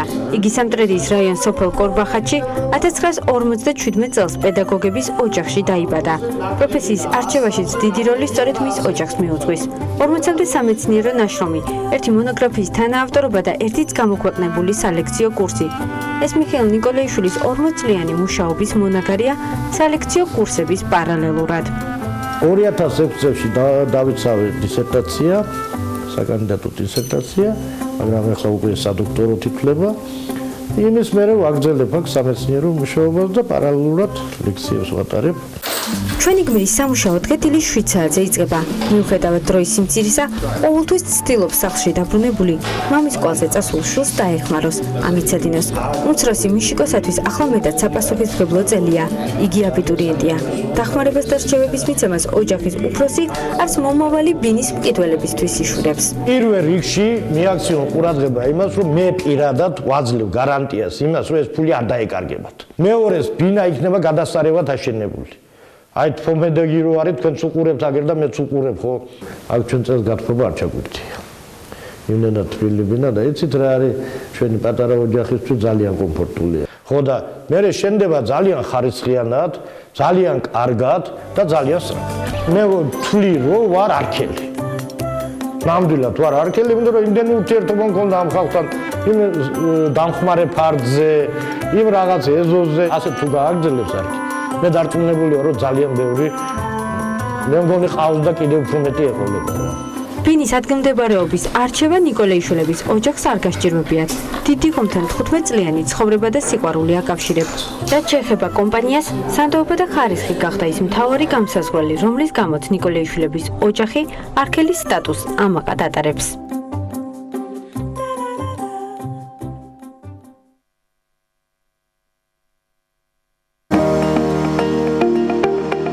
ამინდის პროგნოზის სპონსორია სადაზღვევო კომპანია უნისონი. თავისუფალი დაზღვევა თქვენი სიმშვიდისათვის.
პროგნოზის სპონსორია სადაზღვევო კომპანია უნისონი.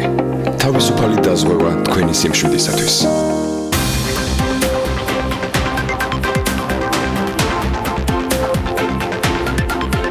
მოგზაურებს საქმიანი დილას საქართველოს ეკონომიკის და მდგრადი განვითარების სამინისტროს მხარდაჭერით ფშავ ხევსურეთის და გუდამაყრის სათემო ინტერნეტიზაციის პროექტი დაიწყო, რომლის ფარგლებშიც ფშავის, ხევსურეთის, არხოტის, შატილის, არდოტის, ასევე გუდამაყრის ხეობების სულ 76 სოფელი, 496 ოჯახი და 1291 მუდმივი მაცხოვრებელი, მათ შორის 4 საშუალო სკოლა ინტერნეტით დაიფარება, ამასთან მოეწყობა ფიქსირებული IP-ით სატელეფონო ქსელი 50 აბონენტისთვის. ხელშეკრულება ფშავ ხევსურეთის და გუდამაყრის სათემო ინტერნეტიზაციის პროექტის სახელმწიფოს მხრიდან დაფინანსების შესახებ უკვე გაფორმებულია. წინ დიდ საკმაოდ მასშტაბური სამუშაოა, თუმცა შედეგი მრავალმხრივად სასარგებლო უნდა იყოს. რა გამოწვევები აქვს ეკონომიკის სამინისტროს ამ ხელშეკრულებით დასაფარი?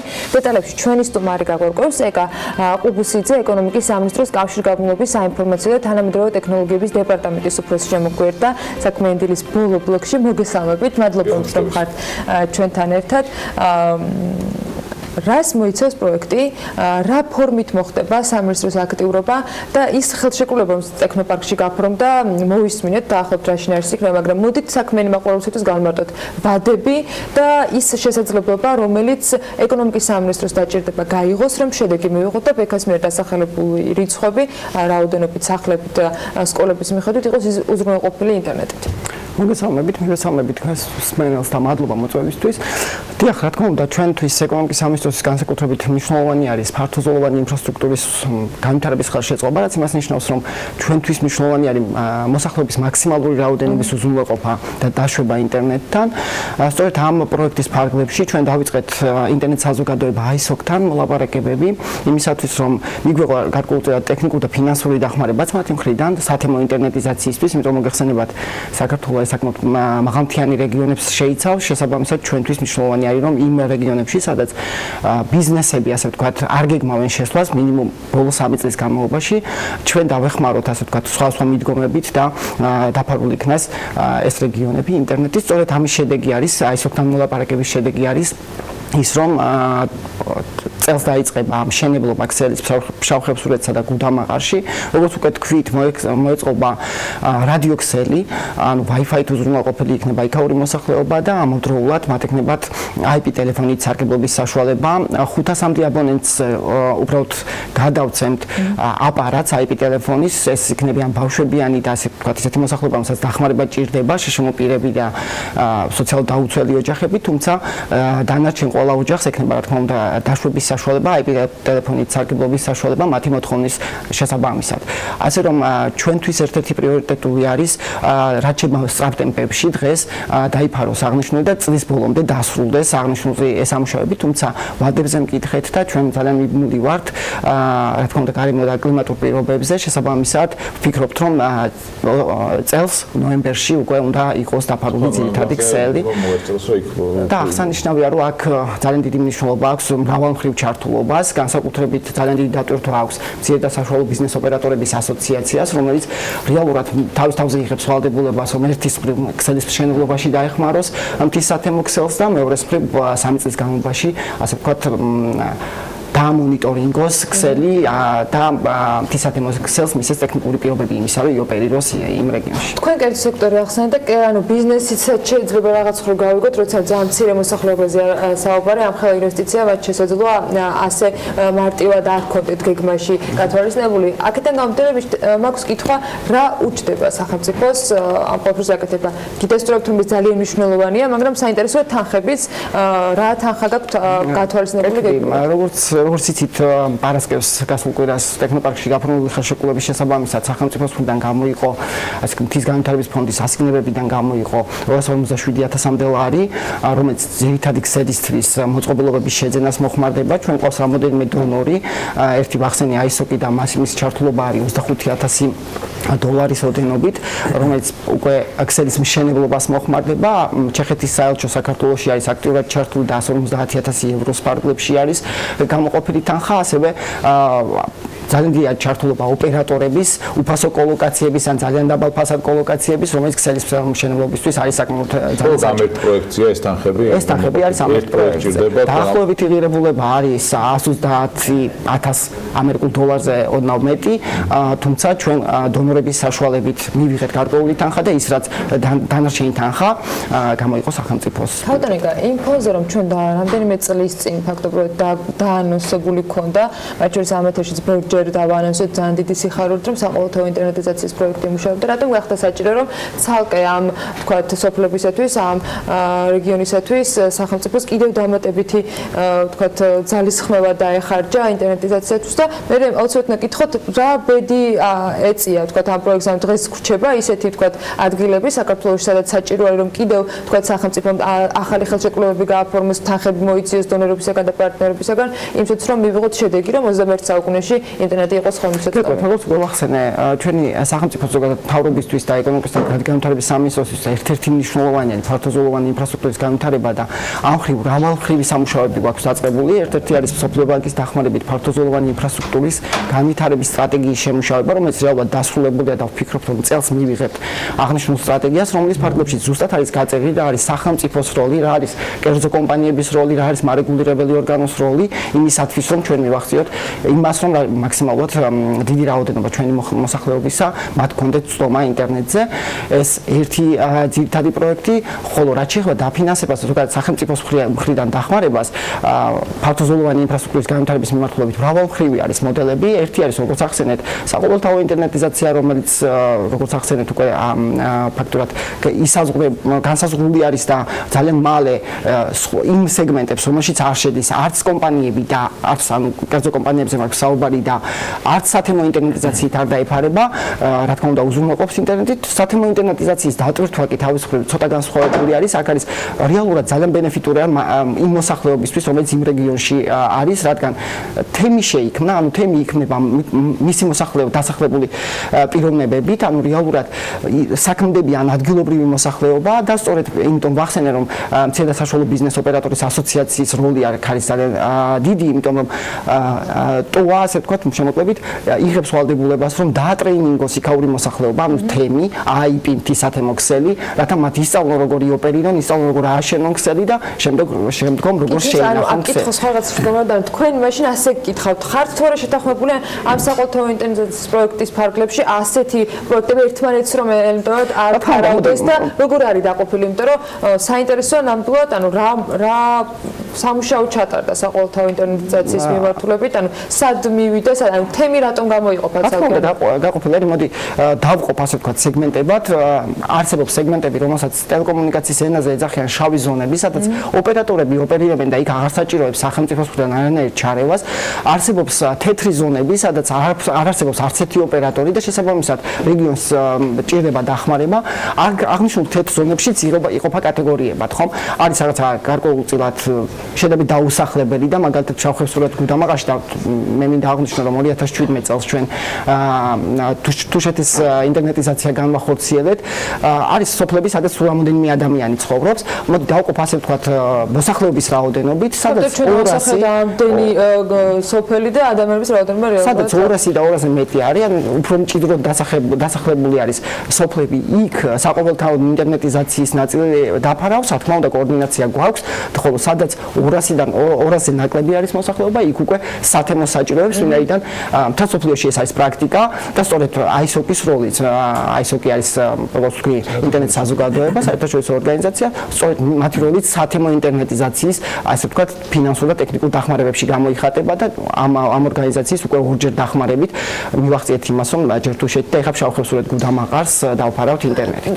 აი ამ თეთრ ზონებში ვინ არის კიდევ მოხვედრილი, რომელი თქვა სოფლები არის მოხვედრილი, რომელი რაიონებიდან გეგმაში რა გაქვთ გარდა შავხევსურეთისა? ძალიან ბევრი არის ჩამონათვალი სოფლების ის პროცენტულობა, რომელიც თეთრ ზონაში მოხვდა სოფლების ჩამონათვალში, თუმცა აქედან წილი მაღალმთიანი რეგიონების სადაც საჭიროებს სათემო ინტერნეტით დაფარვას, ეს არის, არ ვიცი, შემდგომ ეტაპზე ეს ძალიან შორია ჯერ ამაზე საუბარი, იმიტომ რომ მოვურჩეთ დღეს უკვე დაწყებული პროექტი.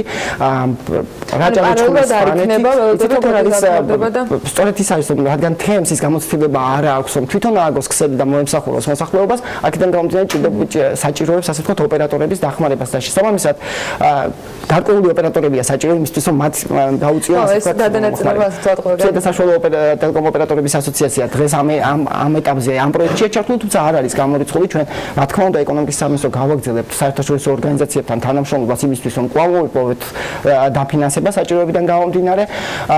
სახელმწიფო, იმიტომ რომ ჩვენ ხედავთ, რომ განსაკუთრებით მაღალმთიანი რეგიონების განვითარება ჩვენი ქვეყნისთვის ძალიან მნიშვნელოვანი არის. სახელმწიფოს თავის მხრივ მზად არის ჩაერთოს მაქსიმალურად იმისთვის, რომ მსგავსი რეგიონები იყოს დაფარული და რა ვიცი, მოვიაზრებთ, ასე ვთქვათ, ძალიან ადრეა კიდევ ვიმეორებ, მაგრამ რაჭა-რეჩ სვანეთს ისევ სათემო ინტერნეტიზაციის ნაწილში იმ სოფლებს, რომელიც არის მაღალმთიან რეგიონებში. თუშეთის პროექტმა შეგვიძლია თქვათ, რომ გაამართლა მე შემდგომ ვთქვა, რომ თუშეთის პროექტმა გაამართლა, იმიტომ რომ ჩვენ იმის შემდეგ რაც ქსელი გაეშვა, გქონდა შეხვედრები ადგილობრივ მოსახლეობასთანაც, მათ შორის ძალიან აქტიურად არის ჩართული მცირე და საშუალო ბიზნესის ასოციაციაც ზუსტად იმ გამოკითხვებში, გაინტერესებდა რა შედეგი დაგვიდგა, განსაკუთრებით ამან დადებითად იმოქმედა გარდა იმისა, რომ რა თქმა უნდა მათ აქვთ კომუნიკაცია და წვდომა ინტერნეტთან, გარდა ამისა ძალიან დადებითად იმოქმედა მცირე და საშუალო ბიზნესებისთვის, ასე ვთქვათ, საოჯახო ტიპის სასტუმროებისთვის, ტურიზმისთვის, ერთ-ერთი ხელშემწყობი, ერთ-ერთი მნიშვნელოვანი ხელშემწყობი ფაქტორია ეს და პირადად მე როდესაც მოვხდი თუშეთში მე ძალიან ბევრი ჯგუფი ვნახე, ასე ვთქვათ, ტურისტების და მახსოვს პოლონელი ტურისტების შემოხვდნენ და ძალიან ესეთი აღტოვანებულები იყვნენ, იმიტომ რომ თაში დაიჭირა ინტერნეტმა, უბრალოდ არასასტუმროში, არამედ გარეთ თაში დაიჭირა ინტერნეტი. მეგობრებო, ტურიზმის ძალიან მნიშვნელოვანი იქნება და რა თქმა უნდა თითოეული ადამიანისათვის, რომელიც ამ შესაძლებლობის გამოყენება შეძლებს. წარმატებას გისურვებთ პროექტის განხორციელებაში და იმედია, რომ არანაირი მეტეოროლოგიური პირობების გამო მის გადავადებას, ასე ვთქვათ, რეალური საფრთხე არ დადგება. ეკა უბუსიძეს ეკონომიკის სამინისტროს კავშირგაბმულობის საინფორმაციო და თანამედროვე ტექნოლოგიების დეპარტამენტის უფროს მასპინძლობთ საქმიანი დილის ეთერში. და ვიდრე დაგემშვიდობებით ისევ განათლების თემას უბრუნდებით, საგანმანათლებლო სააგენტო IRL-მა ქართველი სტუდენტებისათვის განათლების მასშტაბურ გამოფენას უმასპინძლა, სადაც დაინტერესებული პირები გაიცნენ თუ რა არის საჭირო სწავლის საზღვარგარეთ ტოპ უნივერსიტეტებში, კოლეჯებსა და საზაფხულო სკოლებში გასაგრძელებლად. სტუდენტებმა, აბიტურიენტებმა და სკოლის მოსწავლეებმა ყველა დასმულ კითხვაზე მიიღეს პასუხი, ამომწურავი ინფორმაცია და ახალი სასწავლო წელიც დაიგეგმა. რატომ არის მნიშვნელოვანი საერთაშორისო განათლების გამოფენა და რა უნდა ვიცოდეთ თუ სწავლის გაგრძელებას საქართველოს ფარგლებს გარეთ ვაპირებთ? მარიამ ადამიანის სიუჟეტი უნდა ვნახოთ. საზღვარგარეთ განათლების მიღების ტენდენცია წლიდან წლამდე სულ უფრო და უფრო იზრდება. პირველ რიგში ევროპა არც თუ ისე შორსაა ჩვენგან და მეორე საზღვარგარეთ სწავლის დამთავრების შემდეგ ბევრად უფრო პერსპექტიული სამსახურის პოვნის შანსი ჩნდება. ადამიანების უმრავლესობა ფიქრობს, რომ სწავლა საზღვარგარეთ დიდ ფინანსებთანაა დაკავშირებული ან განსაკუთრებულად ჭკვიანი ადამიანების ხვედრია. თუმცა ეს ასე არ არის. თუ კი გაქვთ სურვილი და მონდომება აკეთოთ ყველაფერი დღეს, ხვალინდელი წარმატებისთვის საზღვარგარეთ სწავლის ოცნება რეალობად იქცევა. მიზნის მიღწევაში კი საგანმანათლებლო სააგენტო ILL-ი დაგეხმარებათ, რომელიც აიოლებს საზღვარგარეთ წამყვან უნივერსიტეტებში მოხვედრას და ხელს უწყობს დაინტერესებულ პირებს ხარისხიანი განათლების მიღებაში, თადაც სტიპენდიით. სწორედ ამ მოტივით უმასპინძლა ILL-მა საერთაშორისო განათლების მასშტაბურ გამოფენას თბილისში და ამომწურავად გასცა პასუხი კითხვას, თუ რა უნდა ვიცოდეთ, თუ კი დასავლეთის მოწინავე უნივერსიტეტებში, კოლეჯებში და საზაფხულო სკოლებში გსურს სწავლის გაგრძელება. ამასთან ერთად მე მინდა აღვნიშნო, რომ იმისათვის რომ გაემგზავროთ საზღვარგარეთ, არ არის საჭირო გამოსდების ჩაბარება, მხოლოდ საჭიროა იმ ენის ცოდნა, რომელ ქვეყანაშიც მივდივართ, მაგრამ ძირითადი მაინც ინგლისური ენაა, ინგლისური IELTS-ში უნდა გქონდეთ ან TOEFL-ში მაღალი ქულა და რაც შეიძლება მაღალი ქულა სკოლის ატესტატში. თუ უნივერსიტეტის მაგისტრატურაზე აპირებენ წასვლას, მაშინ მას უნდა გქონდეს ბაკალავრიატის GPA მაღალი და რა თქმა უნდა ინგლისური, გერმანული ან ფრანგული ენის კარგი დონე. საერთაშორისო განათლების გამოფენაზე სტუდენტებმა, აბიტურიენტებმა და სკოლის მოსწავლეებმა დეტალური ინფორმაცია მიიღეს უნივერსიტეტების, კოლეჯებისა და საზაფხულო სკოლის წარმომადგენლებისგან. სხვადასხვა პროგრამებზე იქნება ეს საბაკალავრო, სამაგისტრო თუ სასტიპენდიო პროგრამები. როგორია სასწავლებელში მიღების პირობები, დაფინანსების შესაძლებლობები და საცხოვრებელი გარემო. ყველა კითხვაზე პასუხი უშუალოდ ამერიკული, ბრიტანული და ევროპული უნივერსიტეტების წარმომადგენლებისგან გაეცა. და როგორც გამოფენიდან ირკვევა, ქართველი სტუდენტები საზღვარგარეთ საკმაოდ მოთხოვნადი და საინტერესოა. ვენეციის სახელმწიფო უნივერსიტეტის სტუდენტებს თავაზობს საბაკალავრო და სამაგისტრო პროგრამებს 4 მიმართულებით. ესენია ეკონომიკა და მენეჯმენტი, მეცნიერებები, უცხო ენები და ჰუმანიტარული ფაკულტეტი. ჩვენ საქართველოში საკმაოდ მჭიდრო ურთიერთობა გვაქვს ILL-თან, რომელიც ეხმარება ქართულ სტუდენტებს ჩვენამდე მოღწევაში. ჩვენ თავაზობთ მაღალი ხარისხის განათლებას დაბალ ფასად და რაც მთავარია სტიპენდიით. დღესდღეობით მართალია გვყავს მხოლოდ რამდენიმე სტუდენტი საქართველოდან, თუმცა იმედი გვაქვს, რომ რაოდენობა კიდევ უფრო გაიზრდება. გამოფენა კომპლექსური ხასიათის იყო ყველა ასაკობრივი ჯგუფისთვის და თითოეული უნივერსიტეტის, კოლეჯისა და საზაფხულო სკოლის წარმომადგენელს გამოყოფილი ჰქონდა საკუთარი მაგიდა, სადაც ერთ-ერთზე ჰქონდათ შესაძლებლობა კანდიდატებს უნივერსიტეტის წარმომადგენლებს გასაუბრებოდნენ. ეს გამოფენა ძალიან მნიშვნელოვანია სტუდენტებისთვის, ვისაც ხარისხიანი განათლების მიღება აქვს დაგეგმილი საზღვარგარეთ. ჩვენ ყველა სახის ინფორმაციას უზიარებთ მათ, იმისთვის რომ მოვიდნენ და გაეცნონ ამერიკულ განათლებას. რაც შეეხება ალაბამას უნივერსიტეტს, ის სპეციალიზირდება მეცნიერებებზე, ტექნოლოგიურ მიმართულებებზე და ბიზნესზე. მართალია სწავლის საფასური ევროპასთან შედარებით მაღალია, თუმცა ხელს უწყობთ დაფინანსების მოპოვებაში. რაც მთავარია, ეს არის უდიდესი გამოცდილება, როგორც სწავლის, ასევე ცხოვრების კუთხით. მოკლედ, ვინც გადაწყვეტს სწავლის გაგრძელებას დიდ ბრიტანეთში, ამერიკაში ან ევროპაში, პირველ რიგში უნდა ჩააბაროს IELTS-ის ან TOEFL-ის გამოცდები. რაშიც ILL-ი დაგეხმარებათ, შემდეგ კი უკვე გაივლით გასაუბრებას, შეავსებთ საუნივერსიტეტო აპლიკაციას და წარმოადგენთ სათანადო დოკუმენტაციას, რომელიც თქვენს მიერ არჩეულ უნივერსიტეტში გადაიგზავნება. შედეგად კი თქვენ ის ქართველი სტუდენტი ხართ, რომელიც ხარისხიან განათლებას მიიღებს საზღვარგარეთ და რომელიც წარმატებული მომავლისკენ ყველაზე ქმედით ნაბიჯს გადადგავს წინ.